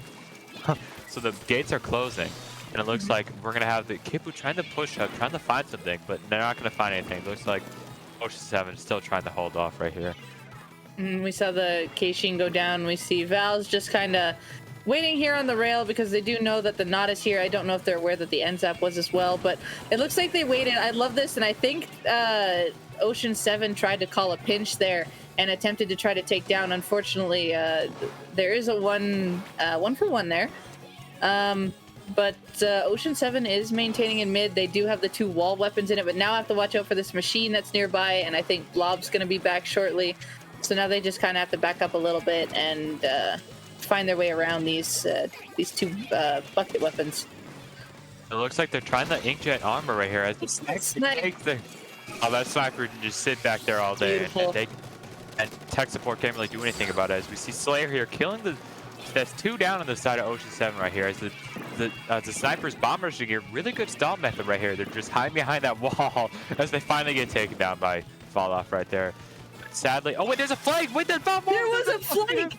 I was just like, hold on a second. Val is over here with a power clam, scoring once again, trying to delay tech support from scoring. But this happened earlier where Val did the same thing. So now tech support has this free clam, and on Mako we saw that the other clam could provide a. Could be a bad thing, but I think there was a miscount in plans there. Yeah, I was gonna say, like, okay, are we playing, I don't know, like there's some new hack now where you can like throw a single clam and you maybe get 1 point. That'd be pretty cool. But like right there, that might be the only score of the game. Like at this point right now, 2 minutes remaining, that looks like possibly that might be the only score in the game. That might win them the grand finals actually right there. It's like the 96 is able to take out the blob right here. It looks like the 96 just freely rants right there. And never mind, the bucket's right under. Oh, the bucket's getting taken out by the sniper, I think. Really good, just like communication. And it looks like Ocean 7's gonna try to push in the mid, except the 96 goes down. They do have the charger over in mid now. Armor has been popped by tech support, and it looks like 3 are gonna move in here. I think they don't see the K-shot. All right, K-shot successfully comes over the ledge. Going to see if they can maybe add some pressure on the members of tech support, but they're playing a neutral game right now. Like this looks like a neutral Splat Zones game right now. I know this is a very low kill game. Like we see Ocean 7 right here. The Try got 7, and maybe the other teammates are averaging 3 right now. Well, no, actually the Flares got 5, but like that's besides the point. We see like Indian Tech, it's actually 2v2 right now, so we have a bunch of trade. It's becoming trade blitz right now, like we called it earlier. Looks like back supports, they're gonna have to make the last push. Maybe they try and go for a flank right here like Valorant did, but looks like the sniper's trying to watch that. And it looks like tech support needs to come together and get specials, maybe like just one last hurrah.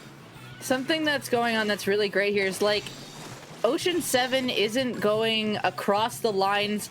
They are just waiting for another flank push into them. Yep. What is this? Yep. Oh my god, okay. Val sharked right underneath the bottom. We saw Val go in with the 1 clam, and I'm like, okay, they have the pity. Val's gonna call for a jump here, and that's exactly what happened. So once again, tech support gets caught out pushing 3 forward, and great job to Ocean 7 fighting that off so Val could get a way in for that clam to get jumped in. I think they got saved by the map also. That the rail right there, the bridge kind of went down, and they kind of got saved by that right now. It's like, as we see a trade going down, the snipers, so it looks like the tech support needs to go in right now. They looks like they're going to be able to get the 96 down. It's going to be 2v2 right now. The trade's going to try and go in. The try goes down. Looks like that's going to be a full team wipe, and looks like Ipu realized they lost. Oshem goes up 2 on the side with 2 really clutch flanks by Val. That one flank really won them the game. Val was just like, hey, this worked once. Everyone's over here, right? I'm going to go this way. You watch me, okay? And that's exactly what happened. And I know I do this with my frontliner as well. My frontliner goes, watch me. And it's just like, all right. So then your designated clam holder is fighting this team fight, but also consistently being aware of where your fellow frontliner is, because the other team has no clue what they're about to do. And all of a sudden, bam, you can just freely jump right in. The other team's push is completely stopped, and they're too far up, so they can't even shut it down. And that happened right there on that second one. The first one was a stall out to get just the initial points. The second one was just a complete greatness where they were able to get a little more off of it even. Yeah, I mean, like, honestly, now we're talking about Val. Let's talk about the next 3 maps. Like, the first 2 maps are not friendly. The next 3 maps are like Try Heaven. We got Sturgeon Shipyard. We got Inkpot Art Academy. We got Humpback Humpback. Like, top 3, one of the at least top 3 Try Slosher maps. I maybe I'm missing one. pick 'em art. Okay, say it. Maybe top 5. Maybe top 5. But Ocean 7's probably like, okay, if we lose the game, we're fine. We still have 2 other tri-slosher maps that we can rely on. So it's like they got that roller in the backcourt. That's like maybe they'll come out in Sturgeon. Maybe like roller's a really good pick on Sturgeon. Also, just sharking on Bridge and sharking on Spinner and able to get picks. We also saw the Firefin come out here on Wahoo on this last game. Yeah. We could see another Charger the game here on Sturgeon, just sealing the grates and doing a lot of area control because they were getting a lot of nice snipes as well from these prime positions, getting their wall out, just keeping another angle when they know like their teammates are watching one side, so they're going to watch this other way. So then if someone drops here, bam, I'm going to shoot them. So the Charger was doing a really good job watching that and keeping control of the other side that their teammates didn't have fully covered. So we could see the Charger come back in again, giving that cover fire or watching the other angle where they know other people might pop out. So Charger would be another decent choice here as well. Honestly, if I had to predict like Ocean 7's comp, I would say like Tri-Slosher, Jet Squelcher, just because. Oh yeah, Jet Squelcher too. Really good, yeah. I would say Jet Squelcher, Tri, K-Shot, and they'll probably keep that 9-6. The 9-6 has been working out for them. And honestly, for Indian Tech Sport, I expect Kipu to go Tri right here because the machine has not been doing well against that wall that 9-6 has. Mm-hmm. The 96 been doing a lot of great pressure. Okay, so we do see the Jet come back out. There is a different slosher. Which one's this one? This one's the vanilla sloshers. They're probably annoyed with the wall, so they brought up the suction bomb once. They did. Yeah, 3 suction bombs, and I expected honestly the Jet right here, just really good snipe holder, especially when you know Indian Tech Sport doesn't have that backliner. You can just hold sniper freely and they can't really deal anything with you. As we already have one go down, looks like the Blob trying to find something with the MQ. Looks like the 96 is going in. 96 gets a splashdown splat, gets another, gets a third. That's a free push for Ocean 7 right there. Well done, Ichigo. And honestly, this is becoming like aggressive. Clam is especially aggressive in the game. You can't be passive on. Looks like they're already down to 29. Like that one push could be the whole game right there. Like Surgeon Shipyard, really defensive map right here. Looks like Cape is trying to shut down this push. The push is finally stopped. 29. Honestly, if Ocean 7, I'm just already maybe claiming my like Minnow Cup champion right now. Because that's a really solid push on this map right now. Except Tech Support's like, nah, you're not claiming it yet. We're still pushing right now as we see Kipu trying to flank here. Kipu did hit somebody up there. Yep, they do know it's here, so they did take the wall, but it looks like this 2v1. They do get one. Wow, Kipu's still staying alive, but is collapsed on by Val. And the Inkjet has this other Clam here, but maybe they can. No, it's gonna probably be stuck here in mid unless if they can get something done on snipe before this basket closes. But it doesn't look like that, so I think they're gonna hang on to this Clam for another push. That might have been a dangerous score for Tech Support right there because we see Ocean 7 capitalize on the nice shot right there. Nice turn right there. And they died. Dang it, dude. They could have inked it right there. Val's gonna shark by Pity. Looks like Val's gonna try and get a kill right here. Probably gonna kill the Blob. Yep. Kill the Blob. They're probably gonna turn around and get the Zap. Yep. It looks like they're gonna try and go for the Slosher right here. Are they gonna get it right now? Oh, looks like they're gonna get the, I don't know, triple, maybe like triple and a half because they got that assist. I just was like, things are happening. I have lost track halfway through. Yes, agreed. And it looks like the Not's able to get 2. They're like, no, okay, you're not taking over. We can still win this. And there's halfway through the match right now, almost. Actually, I wouldn't say halfway through the match because overtime is like really likely, I would say right now. But it looks like, honestly, Tech Support needs to gather up like a big Clam push. Needs to get like 40. And there's the try-sharking again. Oh, no. This whole Grand Finals has learned like sharking actually is a really good, like, I don't know, game like sense in this, like, I don't know, comp scene. Really good like designation. I don't even know how to explain it. But then again, the try coming out showing like, okay, I'm a try. I'm really good on this map. Try rules. The biggest thing that I think Tech Support really has to utilize their sub weapons against this try on, especially when the try is trying to take spinner like that. They really have to utilize those suction bombs to cover the other areas and maybe at least try to use that to push it back a little more. Otherwise, if they just go in and not use their sub, the try still has the win over that. It looks like this might be KO right here. There's a sniper here. We got. Hey, hold on. Wait, there's a jump. No, there's no jump. Dang it, dude. We got the 2. Oh my gosh, I think Ocean 7 is celebrating VC right now, especially after getting the 2 on this map. We've seen Alrock again, Sharker right here. See if they can get a pick on the Slosher here. I expect the pick. They're gonna pop up and I'm gonna call it right now. 3. Oh, never mind. Actually, really nice shot from the Slosher. It looks like they're gonna try and push in right here. They've got no pity though, which is a problem right here. It looks like this Blob's trying to fend off the 96. It looks like it's not gonna work right now. It looks like they have 7 really good defense right there. They do get it in. We'll see how much they can maintain control and how many clams they can get in on this push. It looks like the Blob here is fighting the try up on the grates here, but of course, if the Blob can't land it on the solid ground, it just kind of goes through the grates if it's not just hitting the person. But the push is shut down very fast. Oh my gosh. Very fast. I expect this one push to be game right here. They're going to throw on that pity, and there's plans aside. This is probably going to be game right here. Splash shot coming out. They just need like 7, not 7. They probably need 6 right here. They have it. It's right there. That's it. And that's game. Ocean 7, dude. Clean 3-0 off of tech support. We learned, I think, how valuable try is on some maps. Yes, and it's not just the try. Like, we saw the combos from the other people, like the 96, like, I'm pretty sure the 96 had to have set a direction they were going in and be like, okay, I'm going here, fighting this person. They got the splashdown pick at the very beginning. They got that triple at the very beginning with the splashdown.